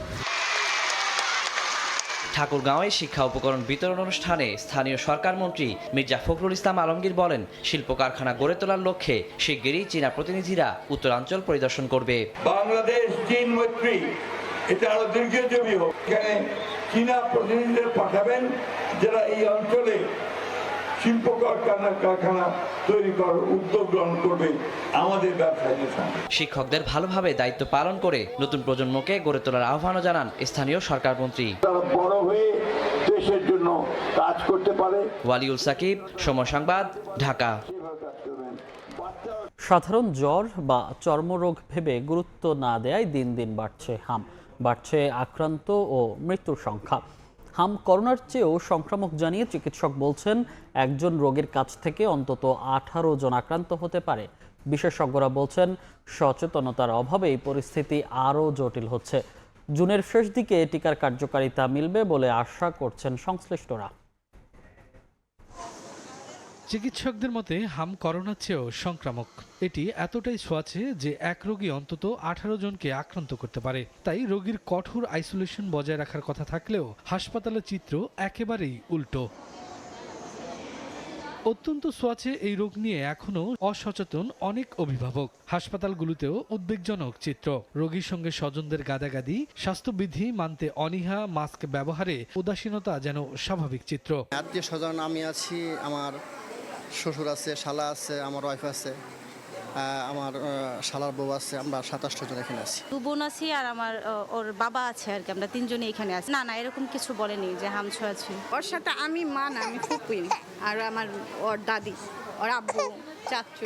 বাপু এসে তো মনে করেন যে দূরে থাকতে পারি না, এই জন্য ধারে থাকি। মাস্ক ব্যবহার করি, এগুলো এখন করিনি। চিকিৎসকরা বলছেন টিকার কার্যকারিতার পাশাপাশি সচেতনতা ও প্রতিরোধমূলক ব্যবস্থা জোরদার করা না হলে হাম নিয়ন্ত্রণ করা কঠিন। সবখানেই গার্জিয়ানরা মানে অসুস্থ বাচ্চার সাথে তার যে ভাই বোন তাকেও নিয়ে আসছে। একটা মানে বিজনেস ডেডিকেটেড হসপিটালের আউটডোরে তারা পরিবারের সব বাচ্চাগুলিকে নিয়েই আসছে এবং সেই সুস্থ বাচ্চাগুলি কিন্তু মাস্ক পরা না। তো সেই ক্ষেত্রে সচেতনতা না বাড়লে কিন্তু এটা আসলে আমরা আশানুরূপ ফলটা পাবো না। আশা করছি যে জুন মাসের শেষের দিকে হয়তো কমা শুরু করবে হামের প্রকোপটা। সরকারি হিসেবে গত 15 মার্চ থেকে এ পর্যন্ত দেশে হাম ও হামের উপসর্গ নিয়ে প্রাণ হারিয়েছে 6 শতাধিক শিশু। আক্রান্ত হয়ে পরিস্থিতি জটিল হচ্ছে প্রাপ্তবয়স্কদেরও। শফিকুজ্জামান রুবেল, সময় সংবাদ, ঢাকা। রাজধানী ঢাকাকে গ্রিন সিটি হিসেবে গড়তে প্রত্যেক নগরবাসীকে অন্তত একটি করে গাছ লাগানোর আহ্বান জানিয়েছেন ঢাকা দক্ষিণ সিটি কর্পোরেশনের প্রশাসক আব্দুস সালাম। শুক্রবার বিকেলে রাজধানীর বাংলা মোটরে বৃক্ষরোপণ কর্মসূচিতে আহ্বান জানান তিনি। বলেন, রাজধানীকে গ্রিন সিটি গড়ার পরিকল্পনা রয়েছে প্রধানমন্ত্রী তারেক রহমানের।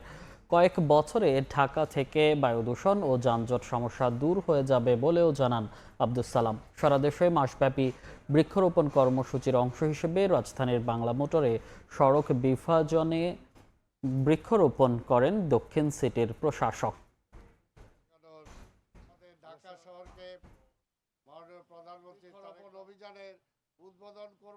দীর্ঘদিন এই ঢাকা শহর আমরা দেখেছি বায়ু দূষণে সারা পৃথিবীতে 1, 2, 3, 4 নম্বরের মধ্যে থাকে। যানজটের মধ্যে সারা পৃথিবীতে 1, 2, 3, 4-এ থাকে। আমরা বিশ্বাস করি যদি আমরা কয়েক বছর সময় পাই, ইনশাল্লাহ সেই সময়ের মধ্যে ঢাকা শহরকে আমরা সেখান থেকে অনেক নিচের দিকে নামিয়ে আনতে সক্ষম হব। লাইসেন্স বাতিলের পর মগবাজারের আদ্দিন হাসপাতাল ছেড়ে যাচ্ছেন রোগীরা। এর মধ্যে হাসপাতাল ছেড়েছেন 1.5 শতাধিক রোগী। এছাড়া শতাধিক রোগী আইসিইউ, এনআইসিইউ, এইচডিইউ এবং সিসিইউ এর মতো বিভিন্ন ক্রিটিক্যাল ইউনিটে চিকিৎসা নিচ্ছেন। রোগীদের স্থানান্তরে সব ধরনের সহযোগিতার কথা জানিয়েছে হাসপাতাল কর্তৃপক্ষ। লাইসেন্স বাতিলের বিরুদ্ধে আপিল করা হবে বলেও জানান আদ্দিনের পরিচালক। দায়িত্ব অবহেলার কারণে 6 শিশুর মৃত্যুর ঘটনায় বৃহস্পতিবার আদ্দিন হাসপাতালের লাইসেন্স বাতিল করে স্বাস্থ্য অধিদপ্তর। চিকিৎসাধীন রোগীদের অন্য হাসপাতালে সরিয়ে নিতে 24 ঘন্টা সময় বেঁধে দেওয়া হয়। হাসপাতাল সূত্রে জানা যায়, এরই মধ্যে হাসপাতাল ছেড়েছেন 1.5 শতাধিক রোগী। চিকিৎসাধীন রয়েছেন প্রায় 250 জন। 1.5 শতাধিক রোগী আইসিইউ, এনআইসিইউ, এইচডিইউ সহ হাসপাতালটির বিভিন্ন ইউনিটে ভর্তি আছেন। তাদের অন্যত্র সরিয়ে নেওয়ার ক্ষেত্রে শারীরিক অবস্থার অবনতি সহ নানা জটিলতা সৃষ্টির শঙ্কা করছেন স্বজনরা। কারো 14 দিনের অ্যান্টিবায়োটিকের ডোজ আছে, কারো 7 দিনের আছে, কারো 10 দিনের আছে, আর বাচ্চাদের যারা লাইফ সাপোর্টে আছে, এদের দায়ভার এখন এই মুহূর্তে কে নেবে? হঠাৎ করে বেবিটাকে কিভাবে নেব? ওর অক্সিজেন লাগানো মানে খুব অবস্থা খারাপ। যে রোগীগুলো এখানে আছে তাদের আগে সেবা বিদায় করাবো, দেন পরে বন্ধের ঘোষণা করে সবচেয়ে ভালো হয়। জটিল রোগীদের অন্য হাসপাতালে সরিয়ে নেওয়ার ক্ষেত্রে পর্যাপ্ত বেড না থাকার অভিযোগ করেন কেউ কেউ। এক্ষেত্রে স্বাস্থ্য অধিদপ্তরের হস্তক্ষেপ চান তারা। আমের জন্য আসছি আমরা, অন্য কোনো হসপিটালে কোনো জায়গায় খালি নাই, তাহলে আমরা কোথায় যাব বাচ্চাগুলো নিয়ে? এতগুলো বাচ্চা কে কোথায় যাবে, মানে সবাই আতঙ্কে আছে। রোগীদের অন্য হাসপাতালে স্থানান্তরে সব ধরনের সহযোগিতার কথা জানিয়েছে হাসপাতাল কর্তৃপক্ষ। আগামী 3 মাসের মধ্যে আমরা উক্ত ওয়ার্ডের সকল সংস্কার কার্যক্রম সম্পন্ন করব। রোগীদের স্থানান্তরিত করতে বলা হয়েছে, রোগীদের যেন কোনো প্রকার ক্ষতি না হয় সে বিষয়ে আমরা খেয়াল রাখছি। গভর্নমেন্টের প্রতি আমরা সবসময় শ্রদ্ধাশীল, গভর্নমেন্ট আমাদেরকে যেভাবে বলে সেভাবে আমরা কাজ করব। লাইসেন্স বাতিলের সিদ্ধান্তের বিরুদ্ধে আপিল করবে আদ্দিন হাসপাতাল। গত 27 মে আদ্দিন হাসপাতালে চিকিৎসাধীন 6 শিশুর মৃত্যু হয়।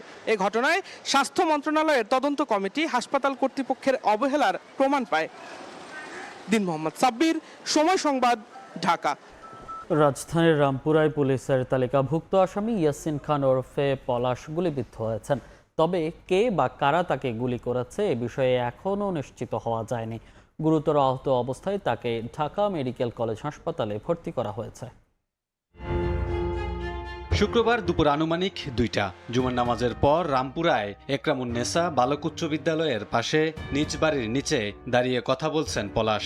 এ সময় মুখে মাস্ক আর নীল টি শার্ট পরা এক যুবক তাকে গুলি করে। প্রত্যক্ষদর্শীরা বলছেন কোনো কিছু বুঝে ওঠার আগেই তাকে গুলি করে মোটরসাইকেলে পালিয়ে যায় দুর্বৃত্তরা। অপরাধীদের ধাওয়া দিলে আরো 2 রাউন্ড ফাঁকা গুলি ছুড়ে সটকে পড়ে তারা। কয়েকজন মানুষ আর আমি দৌড়ায় ওই পর্যন্ত গেছি, ও পিস্তল হাতে নিয়ে দৌড়াইতেছে, ধরে লইতে নিয়েছিলাম ওরে। ও এর ভিতরে আমার 2টা গুলি মারছে। 2টা হুন্ডা নিয়ে মাস্ক পরা আর দাপ দাপ গুলি করলো, গুলি করে দৌড়। আমরা কিছু লোকজন যাওয়া করছিলাম, ওরা আর পাইনি হাতের নাগালে। ঘটনাস্থল থেকে আলামত সংগ্রহ করেছে পুলিশের ক্রাইম সিন ইউনিট। পুলিশ জানায় দীর্ঘদিন জেল খেটে সম্প্রতি ছাড়া পেয়েছিলেন পলাশ। অভ্যন্তরীণ দ্বন্দ্বের কারণে এ ধরনের ঘটনা ঘটানো হতে পারে। ঘটনা তদন্তে মাঠে নেমেছে পুলিশের একাধিক টিম। পলাশ মাসখানেকের মতো হলো বের হয়েছে। ঘটনাটা কেন ঘটলো, কী জন্য ঘটছে, আমরা সেটা নিয়ে তদন্ত শুরু করেছি। তদন্ত শেষে আমরা বলতে পারবো যে আসলে ঘটনাটা কেন ঘটছে বা কারা ঘটিয়েছে। ঘটনার সঙ্গে জড়িতদের দৃষ্টান্তমূলক শাস্তি দাবি করেছে পলাশের পরিবার। কারা কি করলো, কেন ঘটনা হইলো এটা কিচ্ছু জানি না, যেই করছে যাতে শাস্তিটা পায়। এর আগে গেল 28 এপ্রিল নিউ মার্কেট এলাকায় গুলিতে নিহত হন আরেক শীর্ষ সন্ত্রাসী খন্দকার নঈম আহমেদ টিটন।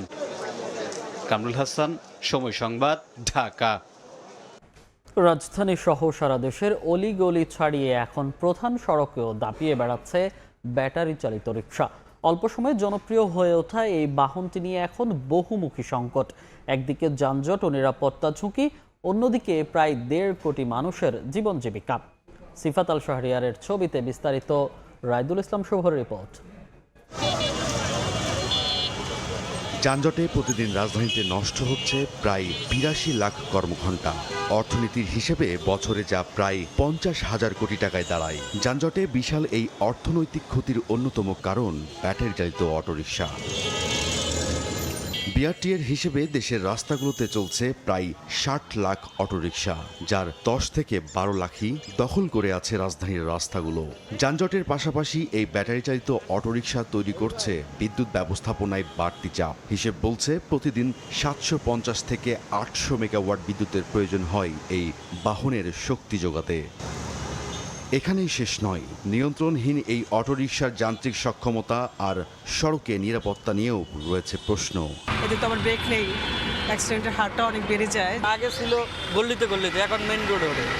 সংশ্লিষ্টরা বলছেন গেল অন্তর্বর্তী সরকারের 1.5 বছর নিয়ন্ত্রণহীন হয়ে পড়ে অটোরিকশার চলাচল।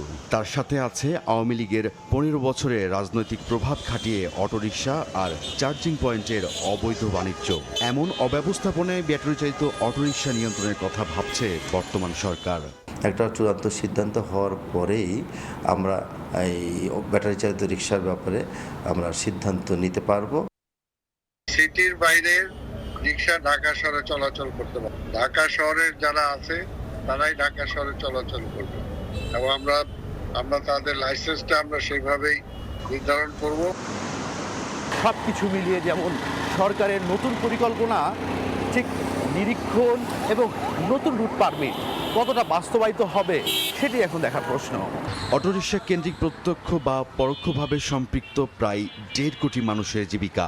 সংশ্লিষ্টরা বলছেন সরকারের মূল চ্যালেঞ্জ এই বিশাল জনসংখ্যার পুনর্বাসন।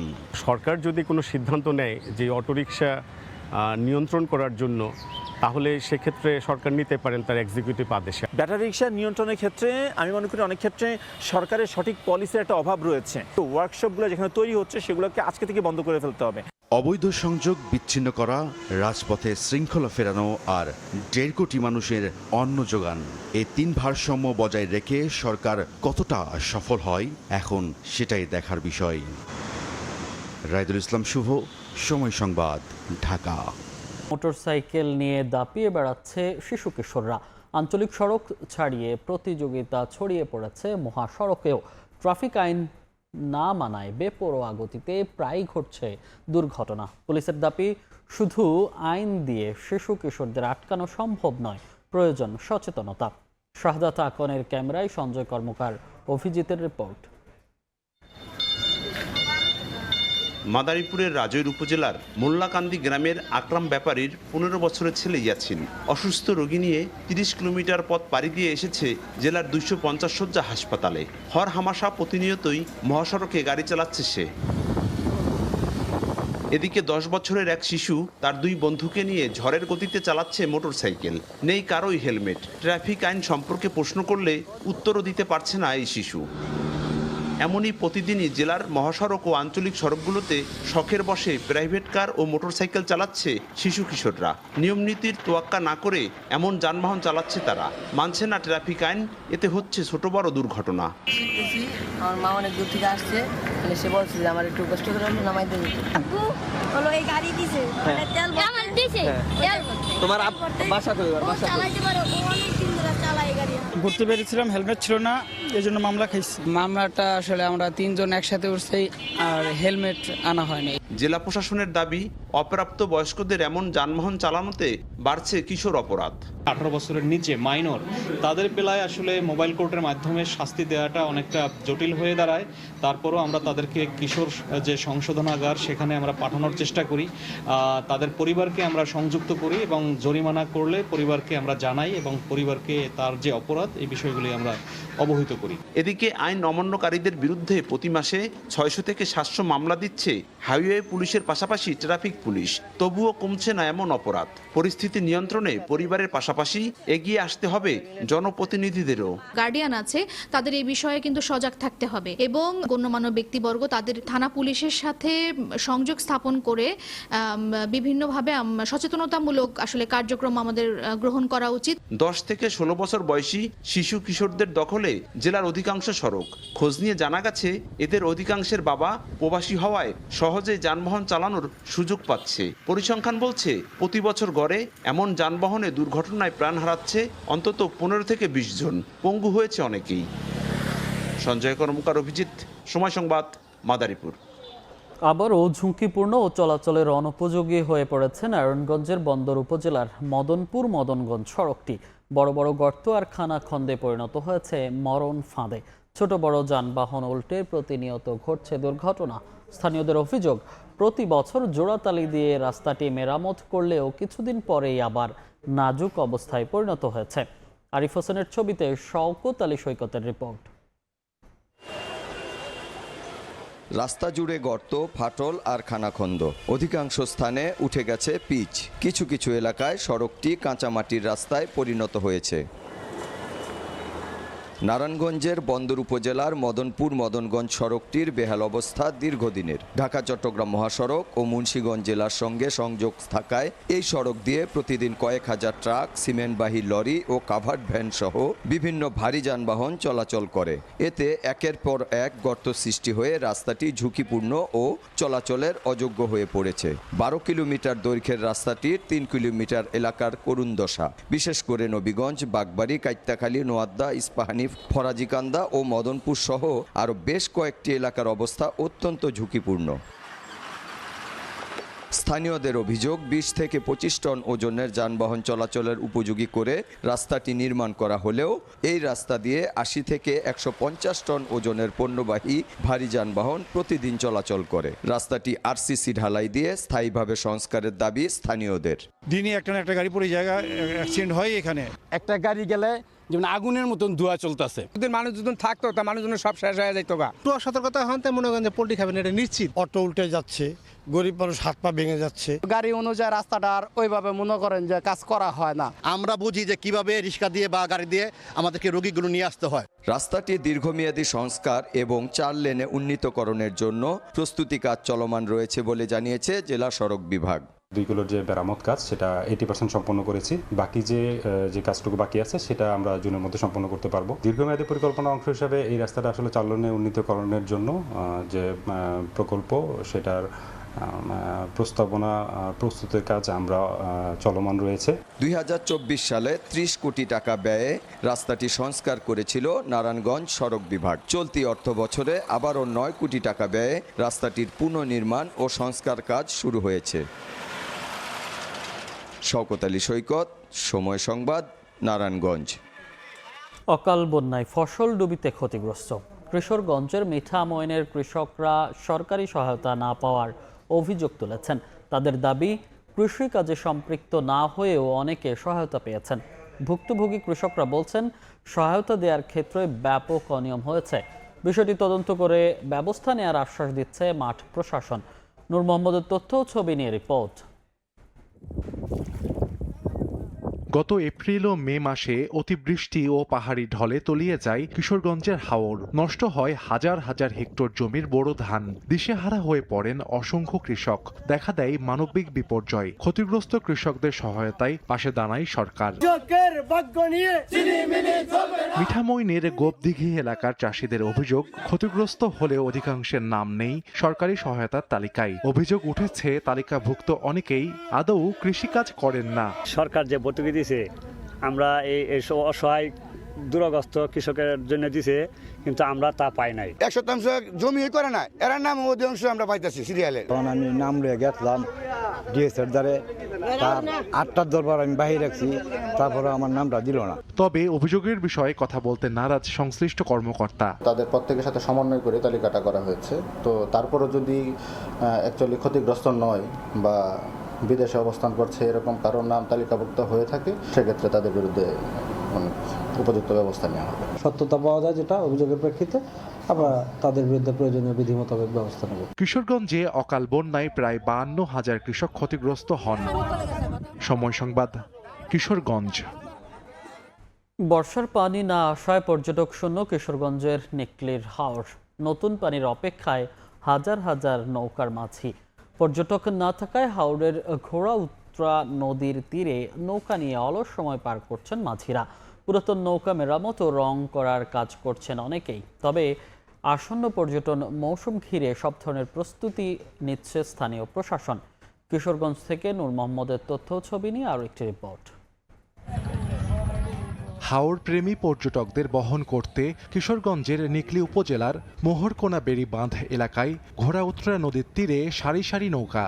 কিন্তু যাদের জন্য এমন আয়োজন দেখা নেই তাদের, তাই ঘাটে নৌকায় বসে অলস সময় পার করছেন মাঝিরা। ক্যালেন্ডারের পাতায় আর একদিন পরই বর্ষাকাল শুরু। এই সময়টাতে হাওরে থই থই পানি থাকার কথা, কিন্তু এবার হাওরে বর্ষার পানি আসেনি এখনো। বর্ষা মৌসুম ঘিরে প্রতি বছর নিকলি হাওরে লাখো পর্যটকের ঢল নামে। নিকলি উপজেলার সদরের বিভিন্ন এলাকায় ছোট ছোট নৌকা ভাড়া করে ঘুরেন পর্যটকরা। নৌকাগুলি ঠিকঠাক করে শুরু করছি, কাজ শেষ হয়েছে, অনেক পানির জন্য আমরা অপেক্ষা বসে রয়েছি। পানি না আসার কারণে কোনো পর্যটক নাই, আমরা বর্তমানে নৌকায় বসে সব মাঝির আড্ডা মারতাছি। নাও লয়ে বান্ধব 30 লাখ টাকা 3টা নাও, এছাড়া কোনো আমরা পুঁজি আছে। 2টা নৌকা প্রায় 10 লক্ষ টাকা খরচ কিস্তি। এখন কিস্তি বুঝাইতে পারি না, মানে পর্যটনের যে লোক এখন আসে না। তবে হাওরে পানি বাড়ার সঙ্গে পর্যটকের ঢল নামবে বলে আশা স্থানীয় প্রশাসনের। আর পর্যটকদের সদরে বরণ করতে নেওয়া হয়েছে সব ধরনের প্রস্তুতি। যাতায়াত, আবাসন, খাবার ও নিরাপত্তায় সব ধরনের প্রস্তুতি নেওয়া হয়েছে বলে জানায় স্থানীয় প্রশাসন। হাউস বোটের যে ভাড়া সহ অন্যান্য বিষয়গুলো এখনো নির্ধারণ করিনি, সহসাই আমরা সেটা করব। প্রশাসন এবং স্থানীয় থানা পুলিশের যিনি অফিসার ইনচার্জ আছেন, আমরা আমাদের মধ্যে পারস্পরিক সৌহার্দ্য এবং সমন্বয় আছে। তারা সুষ্ঠুভাবে পর্যটনের স্বাদটা ভোগ করতে পারে তার আলোকে আমরা বিভিন্ন উদ্যোগ নিয়েছি। প্রতি বছর বর্ষা মৌসুমে কিশোরগঞ্জের হাওরে কয়েক লাখ পর্যটকের আগমন ঘটে, আর এই পর্যটন ঘিরে প্রায় 2 মাসে নৌকা চালিয়ে জীবিকা নির্বাহ করেন অন্তত 20,000 মাঝি। সময় সংবাদ, কিশোরগঞ্জ। মুন্সিগঞ্জে বর্ষার আগেই ভাঙন আতঙ্কে পদ্মা তীরের বাসিন্দারা। পানি বৃদ্ধিতে দুশ্চিন্তায় টঙ্গীবাড়ি উপজেলার দিঘির পাড়ের কান্দারবাড়ি এলাকার মানুষ। স্থায়ী বাঁধ নির্মাণের দাবিতে নদী তীরে মানববন্ধন করেছেন শত শত মানুষ। এদিকে লোহজং থেকে দিঘির পাড় পর্যন্ত পদ্মার বাম তীর রক্ষায় 527 কোটি টাকা প্রকল্পের অগ্রগতি 90%। নাসিরউদ্দিন উজ্জ্বলের রিপোর্ট, ছবি তুলেছেন আবু সাইদ। মুন্সিগঞ্জের টঙ্গীবাড়ি উপজেলার দিঘিরপাড় বাজারের অপর প্রান্ত কান্দারবাড়ি এলাকায় বর্ষা শুরুর আগেই ভাঙন আতঙ্ক। গেল বছর প্রবল ভাঙন এবং এবছর একটি অংশ আকস্মিক বিলীন হওয়ায় গ্রামটিতে এ আতঙ্ক। স্থায়ী বাঁধ নির্মাণের দাবিতে বৃহস্পতিবার নদী তীরে মানববন্ধন করেছে শত শত মানুষ। ভাঙন রোধে স্থায়ী ব্যবস্থা নেওয়ার দাবি তাদের। যাতায়াতের সবচেয়ে অনেক বেশি কষ্ট হয়ে যায়, তো এটার জন্য আমাদের প্রধান হলো যে আমরা একটা ব্রিজ চাই, আর ব্রিজ রক্ষার জন্য আমাদের এখানে বিরিবের দরকার। আমাদের এই দাবিগুলি আজকে এবার চলতি সংসদে যাতে উত্থাপিত হয়। যারা এই এলাকা ড্রেজিং করে বালু কাটছে তাদের বিরুদ্ধে ব্যবস্থা নেন, তাহলে অনেক কিছুর সমাধান হয়ে যাবে। প্রত্যেক বছর অনেক নদী ভাঙন হয়, এখান দিয়ে আমাদের যাইতে অনেক দুর্ঘটনার মুখী হইতে আমাদের অনেক আর কি কষ্ট হয়। যে বালু কাটার কারণেই আমাদের এই চরাঞ্চলের দ্বীপগুলো ভেঙে যাচ্ছে, কিন্তু এই বালু কাটা প্রতিরোধ করতে হবে। বেরিবাদ দেওয়া হোক সুন্দর করে, যেহেতু না ভাঙে নদীতে। পানি উন্নয়ন বোর্ড বলছে চলতি বছরের সেপ্টেম্বরে চলমান প্রকল্পের কাজ শেষ হওয়ার টার্গেট রয়েছে। তবে প্রকল্পের বাইরে কান্দারবাড়ি এলাকার ভাঙন রোধে নদী সম্ভাব্যতা যাচাই বাছাই ছাড়া এখনই কোনো ব্যবস্থা নেওয়া যাচ্ছে না। এখানকার স্থায়ী তীর প্রতিরক্ষা সংরক্ষণ কাজে ফিজিবিলিটি স্টাডি করা প্রয়োজন। রিকমেন্ডেশন সাপেক্ষে স্থায়ী তীর সংরক্ষণের ডিপিপি প্রণয়নের উদ্যোগ গ্রহণ করতে পারব। 2021 সালের এপ্রিল থেকে পদ্মা সেতুর বামতি রক্ষা বাঁধের কাজ শুরু হয়। তবে এই প্রকল্প এলাকার বাইরে ভাঙন দেখা দিলে আরো 3 কিলোমিটার বৃদ্ধি করা হয়, কিন্তু এর বাইরে থাকা আরো কয়েকটি পয়েন্টে ভাঙন দেখা দিয়েছে। লৌহজংয়ের শিমুলিয়া থেকে টঙ্গীবাড়ির দিঘিরপাড় পর্যন্ত 16.87 কিলোমিটার এলাকা জুড়ে রক্ষা বাঁধে 527 কোটি টাকার প্রকল্পের সার্বিক অগ্রগতি 90%। তবে এই দিঘিরপাড়ের বিপরীত অংশে ভাঙন দেখা দেয় তৈরি হয়েছে নতুন সংকট। মুন্সিগঞ্জের দিঘিরপাড় থেকে নাসিরউদ্দিন উজ্জ্বল, সময় সংবাদ।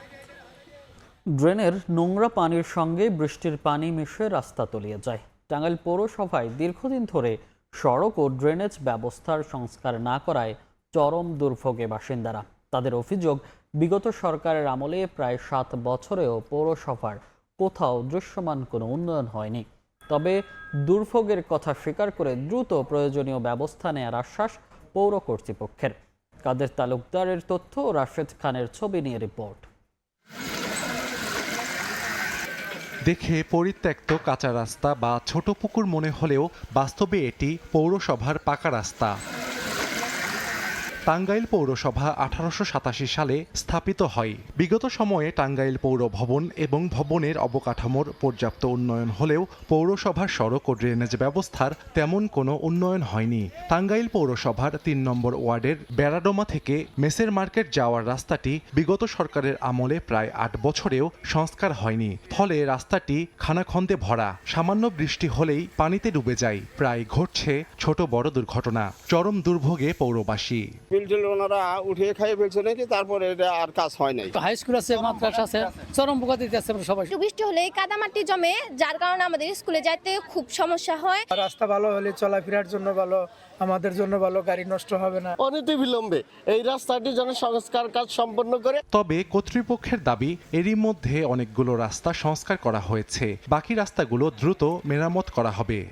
দাম বাড়ছে, এসব অজুহাত দেখানো হচ্ছে, কিন্তু এইসব অজুহাত আমাদের কন্ট্রাক্ট এগ্রিমেন্টে কোনো প্রভিশন নেই। আমরা তাকে যেভাবে কাজ শেষ করতে হবে, আমরা সর্বোচ্চ গুরুত্বে কাজ শেষ করবো। আশা করতেছি যদি সে কোনো কারণে দৃশ্যমান না দেখাতে পারে তাহলে আমরা তার বিরুদ্ধে আইনি ব্যবস্থা গ্রহণ করে নতুন ঠিকাদার নিয়োগ করব। টাঙ্গাইল পৌরসভার 18টি ওয়ার্ডে প্রায় 352 কিলোমিটার রাস্তা রয়েছে। মোট জনসংখ্যা প্রায় 5 লাখ। সময় সংবাদ, টাঙ্গাইল। যুক্তরাষ্ট্রের টেক্সাসের মিডল্যান্ডে বন্দুক হামলায় একজন নিহত এবং অন্তত 11 জন আহত হয়েছেন। একটি বহুতল ভবন থেকে শুরু হওয়া এই হামলার পর পুরো এলাকা অবরুদ্ধ করে ফেলে সোয়াট টিম ও পুলিশ।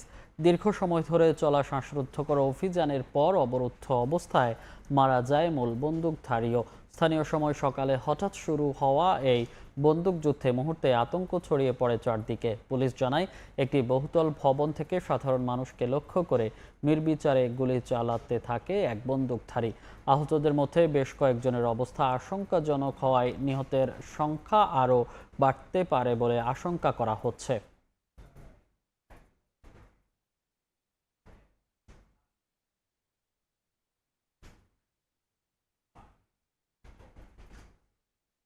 রোববারই জেনেভায় স্বাক্ষরিত হতে যাচ্ছে যুক্তরাষ্ট্র ও ইরানের মধ্যে সমঝোতা স্মারক। বার্তা সংস্থা রয়টার্সের প্রতিবেদনে এমন তথ্য উঠে এসেছে। এরই মধ্যে চুক্তি নিয়ে ইরানের প্রকাশিত বক্তব্যের সঙ্গে লিখিতভাবে সম্মত হওয়া শর্তগুলোর মিল নেই বলে দাবি করেছেন মার্কিন প্রেসিডেন্ট ডোনাল্ড ট্রাম্প। এদিকে সম্ভাব্য সমঝোতা স্মারক হরমুজ প্রণালীর নিয়ন্ত্রণ ছেড়ে দেওয়ার কোনো প্রতিশ্রুতি নেই বলে পাল্টা দাবি করেছে ইরানের রাষ্ট্রীয় গণমাধ্যম। উপসাগরীয় অঞ্চলে কয়েক মাসের সংঘাতের পর অবশেষে শান্তি চুক্তির পথে এগোচ্ছে যুক্তরাষ্ট্র ও ইরান। সুইজারল্যান্ডের জেনেভায় রোববার দুই দেশের মধ্যে সমঝোতা স্মারক সই হতে পারে বলে জানিয়েছে বার্তা সংস্থা রয়টার্স। একটি পশ্চিমা সূত্রের বরাতে সংবাদ মাধ্যমটি আরও জানায়, চুক্তির খসড়া এখনও চূড়ান্ত হয়নি। তবে সবকিছু ঠিক থাকলে এদিন মার্কিন ভাইস প্রেসিডেন্ট জেডি ভ্যান্স এবং ইরানের পার্লামেন্ট স্পিকার বাঘের গালিবাফ চুক্তিতে সই করতে পারেন। এদিকে ইরানের সঙ্গে সম্ভাব্য চুক্তি নিয়ে নতুন বিতর্ক তৈরি করেছেন মার্কিন প্রেসিডেন্ট ডোনাল্ড ট্রাম্প। একদিন আগে তেহরানে নতুন হামলা স্থগিতের ঘোষণা দিলেও শুক্রবার তিনি দাবি করেন চুক্তি সম্পর্কে ইরানের প্রকাশিত বক্তব্যের সঙ্গে লিখিতভাবে সম্মত হওয়া শর্তগুলোর কোনো মিল নেই। নিজের সামাজিক যোগাযোগ মাধ্যম ট্রুথ সোশ্যালে ট্রাম্প জানান, ইরানের বক্তব্য বাস্তবতার প্রতিফলন নয়। একই সঙ্গে আলোচনায় দেশটি সদিচ্ছার পরিচয় দিচ্ছে না বলেও উল্লেখ করেন তিনি। এমন পরিস্থিতিতে হরমুজ প্রণালীর নিয়ন্ত্রণ কোনো শান্তি চুক্তির অংশ হিসেবে ছেড়ে দেওয়া হবে না বলে স্পষ্টভাবে জানিয়েছে ইরান। দেশটির রাষ্ট্রীয় গণমাধ্যমের প্রতিবেদনে বলা হয়েছে, পশ্চিমা সংবাদ মাধ্যম যে তথ্য প্রচার করছে তা সঠিক নয়। সম্ভাব্য সমঝোতা স্মারকে হরমুজ প্রণালীর নিয়ন্ত্রণ ছেড়ে দেওয়ার কোনো প্রতিশ্রুতি নেই বলেও প্রতিবেদনে উল্লেখ করা হয়। নাসরিন রুমি, সময় সংবাদ। ভারত জুড়ে আন্দোলন কর্মসূচি শুরু করেছে দেশটির আলোচিত ককরোচ জনতা পার্টি। পুনে ও লখনৌতে শত শত শিক্ষার্থী ও তরুণ সমর্থক সমাবেশে অংশ নেন। পরীক্ষায় অনিয়ম ও বারবার প্রশ্নপত্র ফাঁসের অভিযোগ তুলে শিক্ষা ব্যবস্থায় জবাবদিহি নিশ্চিতের আহ্বান জানান আন্দোলনকারীরা। দলটির প্রতিষ্ঠাতা অভিজিৎ দীপকে বলেন, বৃহত্তর জাতীয় আন্দোলনের সূচনা করেছেন তারা। দাবি আদায় না হলে 13 জুন অমৃতসরে ও চলতি মাসের শেষে নয়াদিল্লিতে পরবর্তী সমাবেশের ঘোষণা দিয়েছেন তিনি। ভারতের ভাইরাল ককরোচ জনতা পার্টি সিজিপি এবার রাজপথে। অনলাইন আন্দোলনের গণ্ডি পেরিয়ে দেশজুড়ে বিক্ষোভ কর্মসূচি শুরু করেছে তরুণদের এই সংগঠন। পুনে, লখনৌতে শত শত শিক্ষার্থী ও তরুণ সমর্থক সমাবেশে অংশ নেন। সাবিত্রীবাই ফুলে পুনে বিশ্ববিদ্যালয়ে আয়োজিত সমাবেশে শিক্ষার্থী ও তরুণদের ব্যাপক উপস্থিতি সংগঠনটির ক্রমবর্ধমান রাজনৈতিক প্রভাবের নতুন ইঙ্গিত দিচ্ছে। পরীক্ষায় অনিয়ম ও বারবার প্রশ্নপত্র ফাঁসের অভিযোগ তুলে আন্দোলনকারীরা শিক্ষা ব্যবস্থায় জবাবদিহি নিশ্চিতের আহ্বান জানান। এক সপ্তাহ আগে নয়াদিল্লিতে আয়োজিত সিজিপির প্রথম বিক্ষোভে প্রশ্ন ফাঁস ও পরীক্ষায় অনিয়মের অভিযোগ তুলে শিক্ষামন্ত্রী ধর্মেন্দ্র প্রধানের পদত্যাগ দাবি করা হয়েছিল। আর পুনের সমাবেশে সিজিপি প্রতিষ্ঠাতা অভিজিৎ দীপকে বলেন, এটি শুধু একটি শহরের কর্মসূচি নয়, বরং সারা দেশের তরুণদের উদ্বেগ ও দাবিকে সামনে আনার জাতীয় আন্দোলনের সূচনা। একই সঙ্গে তিনি হুঁশিয়ারি দেন, শিক্ষামন্ত্রী পদত্যাগ না করলে মাসের শেষের দিকে আবারও দিল্লিতে বৃহত্তর কর্মসূচি দেওয়া হবে। রাজনৈতিক যোগাযোগ কৌশলবিদ ও বোস্টন ইউনিভার্সিটির শিক্ষার্থী অভিজিৎ দীপকের নেতৃত্বে গড়ে ওঠা আন্দোলনটির সূচনা হয় গত মে মাসে। তখন ভারতের সুপ্রিম কোর্টের বিচারপতি সূর্যকান্ত বেকার কিছু তরুণকে ককরোচ ও তেলাপোকার সঙ্গে তুলনা করেছেন বলে প্রকাশিত প্রতিবেদনের জেরে সামাজিক যোগাযোগ মাধ্যমে ব্যাপক ক্ষোভ ছড়িয়ে পড়ে। তবে অপমান হিসেবে নয়, বরং প্রতিবাদ ও টিকে থাকার প্রতীক হিসেবেই ককরোচ পরিচয়কে গ্রহণ করেন আন্দোলনের সমর্থকেরা। শুরুতে পরীক্ষা ও নিয়োগ সংক্রান্ত অনিয়মের বিরুদ্ধে অবস্থান নিলেও এখন আন্দোলনের পরিধি অনেক বিস্তৃত। বেকারত্ব, জীবনযাত্রার ব্যয় বৃদ্ধি, শিক্ষা সংস্কার ও সরকারের জবাবদিহি সবই এখন সিজিপির দাবির তালিকায়। ব্যঙ্গ, মিম ও আত্মবিদ্রুপমূলক হাস্যরস্যকে হাতিয়ার বানিয়ে তারা তরুণ প্রজন্মের সঙ্গে সংযোগ তৈরি করেছে। ইনস্টাগ্রামে সংগঠনটির অনুসারীর সংখ্যা ইতিমধ্যেই 2 কোটি ছাড়িয়েছে, যা এটিকে ভারতের দ্রুততম বর্ধনশীল তরুণ ও নেতৃত্বাধীন রাজনৈতিক আন্দোলনগুলোর একটিতে পরিণত করেছে। শিউলি রোজা, সময় সংবাদ। ভয়াবহ তাপপ্রবাহে বিপর্যস্ত পাকিস্তান। বৃহস্পতিবারও দেশটির সিন্ধু প্রদেশের একাধিক জেলায় তাপমাত্রা ছিল 50.5 ডিগ্রি সেলসিয়াস। এতে তীব্র গরমে চরম বিপাকে পড়েছেন বাসিন্দারা। করাচিতে বয়স্ক ও শিশুদের বিশেষ সতর্ক থাকার পরামর্শ চিকিৎসকদের। জরুরি প্রয়োজন ছাড়া বাইরে না যাওয়ার পাশাপাশি পর্যাপ্ত পানি পান করার কথা জানিয়েছে স্থানীয় প্রশাসন। জলবায়ু পরিবর্তনের প্রভাবে আরও ঘন ঘন এবং তীব্র তাপপ্রবাহের আশঙ্কা করছেন বিশেষজ্ঞরা। তপ্ত রোদ আর তীব্র গরমে পড়ছে জনপদ। প্রচণ্ড তাপদাহে ক্লান্ত মানুষ, স্থবির হয়ে পড়েছে স্বাভাবিক জীবনের ছন্দ। একটুখানি স্বস্তি পেতে পানি পান করছেন কেউ বা যাচ্ছেন গাছের ছায়ায়। অনেকেই আবার শরীর ঠান্ডা রাখতে ভেজা কাপড় ব্যবহার করছেন। এমন অসহনীয় অবস্থায় পড়েছেন পাকিস্তানের দক্ষিণাঞ্চলীয় সিন্ধু প্রদেশের বাসিন্দারা। দেশটির আবহাওয়া দপ্তর জানিয়েছে, বৃহস্পতিবার দেশটির শাহিদ বেনজিরাবাদ ও দাদু জেলায় সর্বোচ্চ 51 ডিগ্রি সেলসিয়াস তাপমাত্রা রেকর্ড করা হয়েছে। ঐতিহাসিক মহেঞ্জোদারোতেও তাপমাত্রা পৌঁছেছে 50.5 ডিগ্রিতে। লারকানা, জ্যাকববাদ ও সারকান্দেতেও 50 ডিগ্রির আশপাশে ছিল তাপমাত্রা। প্রচণ্ড গরমের প্রভাব পড়েছে বড় শহরগুলোতেও। হায়দ্রাবাদে তাপমাত্রা 47 থেকে 48 ডিগ্রি সেলসিয়াসে ওঠানামা করেছে। করাচিতেও তাপমাত্রা স্বাভাবিকের তুলনায় 4 থেকে 5 ডিগ্রি বেশি ছিল। আবহাওয়া বিভাগ জানিয়েছে, দেশ জুড়ে তাপপ্রবাহের কারণে অনেক এলাকায় তাপমাত্রা স্বাভাবিকের চেয়ে 4 থেকে 6 ডিগ্রি বেশি রয়েছে। এতে তীব্র গরমে চরম ভোগান্তিতে পড়েছেন স্থানীয়রা। আমার বয়স 55 বছর। এর আগে এত প্রচন্ড গরম আমি কখনো অনুভব করিনি।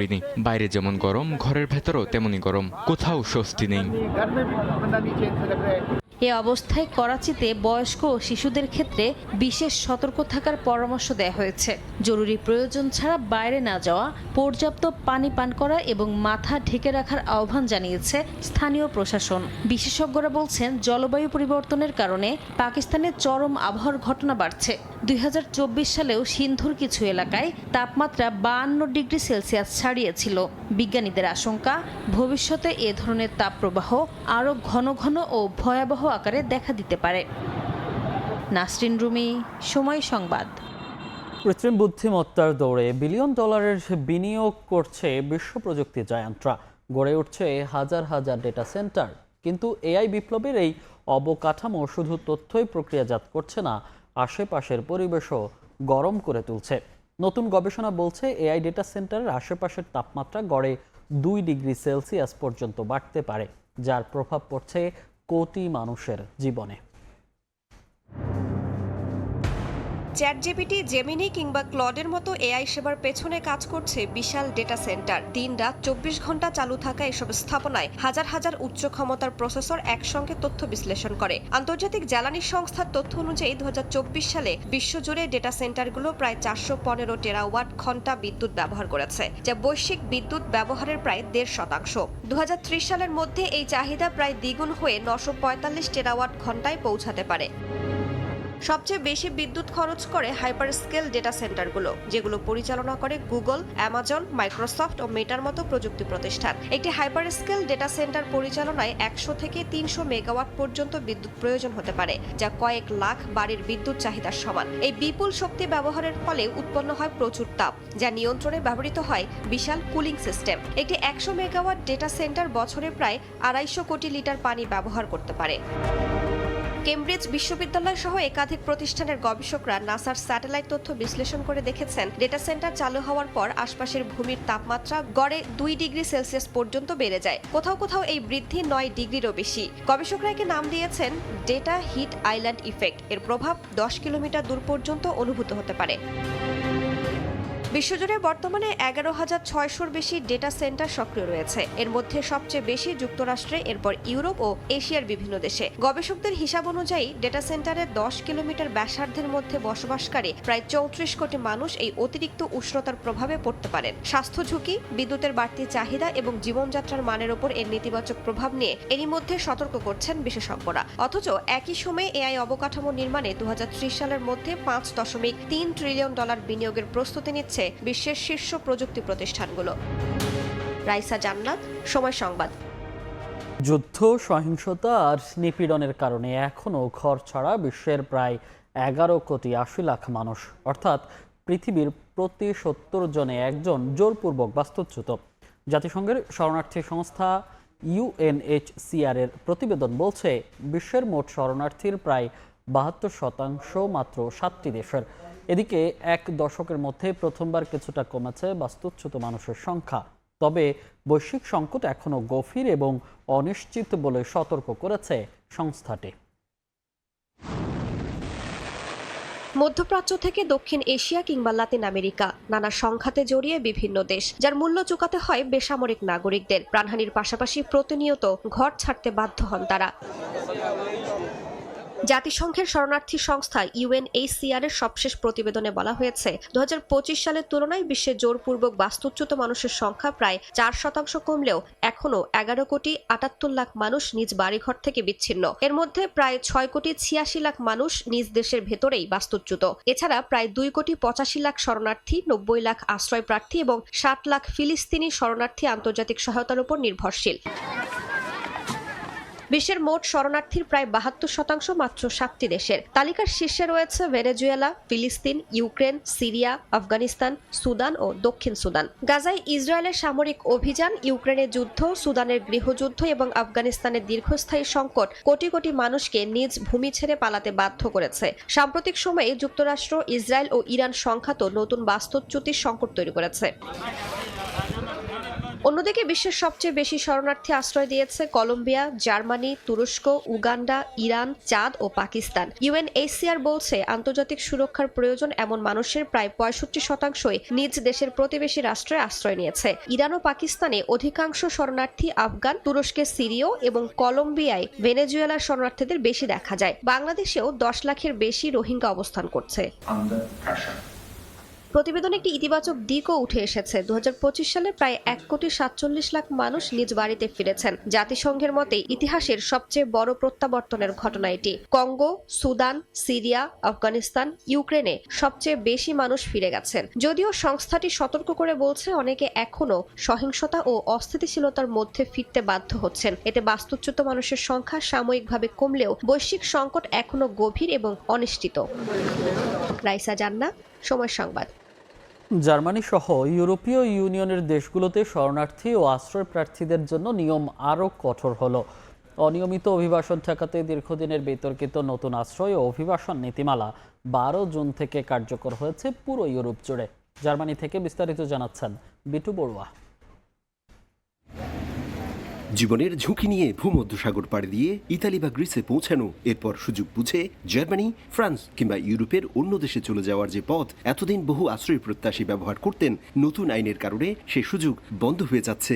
12 জুন থেকে ইউরোপীয় ইউনিয়নের নতুন অভিবাসন ও আশ্রয় নীতিমালা কার্যকর হয়েছে। নিয়ম অনুযায়ী কোনো আশ্রয় প্রার্থী প্রথম যে ইইউ দেশে প্রবেশ করবেন, মূলত সে দেশেই তার আবেদন নিবন্ধন ও প্রাথমিক নিষ্পত্তি করা হবে।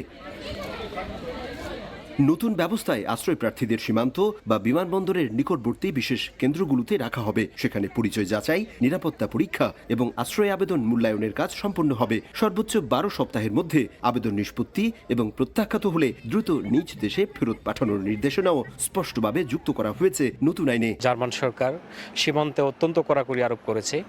বিশেষ করে এখন যারা আশ্রয় প্রত্যাশী আছে তাদেরকে সীমান্ত থেকেই ফেরত পাঠানো হচ্ছে। যারা দালালের মাধ্যমে অবৈধ উপায়ে জার্মান আসতে চাচ্ছেন এই মুহূর্তে তাদের জন্য জার্মান না আসাটাই উত্তম। নতুন নীতিমালার আরেকটি গুরুত্বপূর্ণ দিক হলো কোনো আশ্রয় প্রার্থী যদি প্রথম প্রবেশ করা দেশে আঙ্গুলের ছাপ ও ব্যক্তিগত তথ্য নিবন্ধনের পর অন্য কোনো ইইউ দেশে গিয়ে আশ্রয়ের চেষ্টা করেন তাহলে তাকে ফেরত পাঠানো হবে প্রথম নিবন্ধিত দেশেই। ফলে এক দেশ থেকে আরেক দেশে গিয়ে নতুন করে আশ্রয়ের সুযোগ প্রায় বন্ধ হয়ে যাচ্ছে। তাই ঝুঁকিপূর্ণ সমুদ্রপথ বা বন জঙ্গল পেরিয়ে নয়, বৈধ উপায়ে ইউরোপে আসার পরামর্শ দিচ্ছেন প্রবাসীরা। আমি আমার বাংলাদেশে যে ভাই বোনেরা আছেন তাদেরকে বলবো, আপনারা জার্মান প্রয়োজনীয় যে স্কিলগুলো দরকার ওগুলো গেদার করে জার্মানিতে আসার চেষ্টা করুন এবং বৈধভাবে আসুন। জার্মানির শরণার্থী বিষয়ক সংস্থা BAMF এর কর্মকর্তারা জানিয়েছেন, বিমান বা জাহাজে করে জার্মানিতে প্রবেশের পর কেউ আশ্রয়ের আবেদন করলে তাকে বার্লিন, ব্রান্ডেনবুর্গ, মিউনিখ কিংবা ফ্রাঙ্কফুর্ট বিমানবন্দরের বিশেষ আশ্রয় কেন্দ্রে রাখা হবে। সেখানেই সম্পূর্ণ হবে আবেদনকারীর প্রাথমিক যাচাই ও আশ্রয় প্রক্রিয়া। এদিকে জার্মানিতে আশ্রয় প্রার্থীর সংখ্যাও কমতে শুরু করেছে। চলতি বছর সিরীয়, আফগান ও ইউক্রেনীয় শরণার্থীদের নতুন আবেদন আগের বছরের তুলনায় উল্লেখযোগ্য হারে কমেছে। প্রায় প্রতিদিনই জার্মানির বিভিন্ন সীমান্ত থেকে রাজনৈতিক আশ্রয় প্রত্যাশীদের ফেরত পাঠাচ্ছে জার্মান আইনশৃঙ্খলা বাহিনী। তবে মানবিক দিক বিবেচনা করে অবশ্যই গর্ভবতী কিংবা শারীরিকভাবে অক্ষম অথবা কঠিন রোগে আক্রান্ত কিংবা 18 বছরের নিচে এমন কাউকেই যেন ফেরত পাঠানো না হয়, এমন প্রত্যাশা মানবাধিকার সংস্থাগুলোর। জার্মানি থেকে বিটু বড়ুয়া, সময় সংবাদ। বিদেশি শিক্ষার্থীদের জন্য স্টুডেন্ট ভিসার নিয়ম আরও কঠোর করেছে সুইডেন। নতুন আইনে পড়াশোনার পাশাপাশি কাজের সময় নির্ধারণ, পড়াশোনা না করা শিক্ষার্থীদের কঠোর নজরদারি এবং ভিসা পরিবর্তনের ক্ষেত্রে শর্ত আরোপ করা হয়েছে। সুইডেন থেকে জানাচ্ছেন শফিউল আলম। গত 3 বছরের বেশি সময় থেকে সুইডেনে অভিবাসনে ব্যাপক পরিবর্তন আর কড়াকড়ি আরোপ করা হয়। আগে স্টুডেন্ট ভিসা সহ নানা ক্যাটাগরিতে এসে সহজেই স্থায়ী বসবাসের অনুমতি পাওয়ার সুযোগ ছিল, সহজে মিলত নাগরিকত্ব। তবে ওয়ার্ক পারমিট, স্থায়ী বসবাসের অনুমতি আর নাগরিকত্ব পাওয়ার ক্ষেত্রে কঠোর শর্ত আরোপ করার পাশাপাশি এবার দেশটিতে আসা বিদেশি শিক্ষার্থীদের ক্ষেত্রে কঠোর নিয়মনীতি আরোপ করা হয়। আগে শিক্ষার্থীদের পড়াশোনার পাশাপাশি কাজ করার স্বাধীনতা ছিল। পড়াশোনা শেষ করে ওয়ার্ক পারমিটে সহজেই ভিসা পরিবর্তন করতে পারতেন। এছাড়া বিদেশি শিক্ষার্থীরা পড়াশোনার পাশাপাশি কাজের ক্ষেত্রে নির্দিষ্ট ঘন্টায় সীমাবদ্ধ ছিলেন না। তবে নতুন নিয়ম অনুযায়ী ব্যাচেলর ও মাস্টার্স পর্যায়ের শিক্ষার্থীরা সেমিস্টার চলাকালে সপ্তাহে সর্বোচ্চ 15 ঘন্টা কাজ করতে পারবেন। সীমা অতিক্রম করলে ভিসা নবায়ন না হওয়ার পাশাপাশি ভিসা বাতিলও হতে পারে। ভিসা নবায়নের জন্য আগের তুলনায় আরও কঠোরভাবে স্টাডি প্রোগ্রেস মূল্যায়ন করা হবে। শিক্ষার্থীদের নির্ধারিত ক্রেডিট সম্পূর্ণ করতে হবে। পাশাপাশি শিক্ষার্থীদের সুইডেনে প্রবেশের 30 দিনের মধ্যে অভিবাসন সংস্থাকে বসবাসের ঠিকানা জানাতে হবে। ঠিকানা পরিবর্তন করলেও জানাতে হবে। সুইডেনে আগে স্টুডেন্টের জন্য কোনো ওয়ার্কিং লিমিট ছিল না, তখন স্টুডেন্টরা চাইলে যতক্ষণ খুশি ততক্ষণ কাজ করতে পারতো, তবে অবশ্যই সেটা পড়াশোনা ঠিক রেখে। তবে সম্প্রতি নতুন আইন অনুযায়ী কোনো স্টুডেন্ট চাইলে সে 60 ঘন্টার বেশি কাজ করতে পারবে না।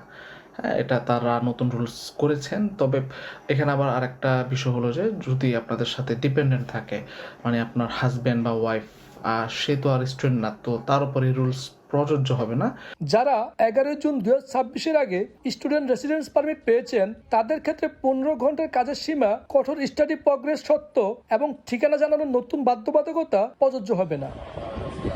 শফিউল আলম, সময় সংবাদ, সুইডেন। এ পর্যায়ে শীর্ষ সংবাদ জানিয়ে দিচ্ছি আরেকবার। সব শ্রেণীর মানুষকেই বাজেটের আওতায় আনার চেষ্টা করেছে সরকার। ভঙ্গুর অর্থনীতি পুনর্গঠনই লক্ষ্য, থাকবে না কোনো রাজনৈতিক হস্তক্ষেপ। সংবাদ সম্মেলনে অর্থমন্ত্রী। বিশ্বকাপে মরক্কোর বিপক্ষে নেইমারকে পাচ্ছে না ব্রাজিল। দ্বিতীয় ম্যাচেও শঙ্কা, শেষ মুহূর্তে নাটকীয়ভাবে আর্জেন্টিনা দলে সেনেসি। রাতে কানাডার প্রতিপক্ষ বসনিয়া। এবং লাইসেন্স বাতিল করায় 8 দিন ছাড়ছেন রোগীরা। নতুন ভর্তি বন্ধ, সংকটাপন্নদের সরাতে জটিলতা। রেফার করা রোগীদের যথাযথ চিকিৎসার নির্দেশ স্বাস্থ্য অধিদপ্তরের।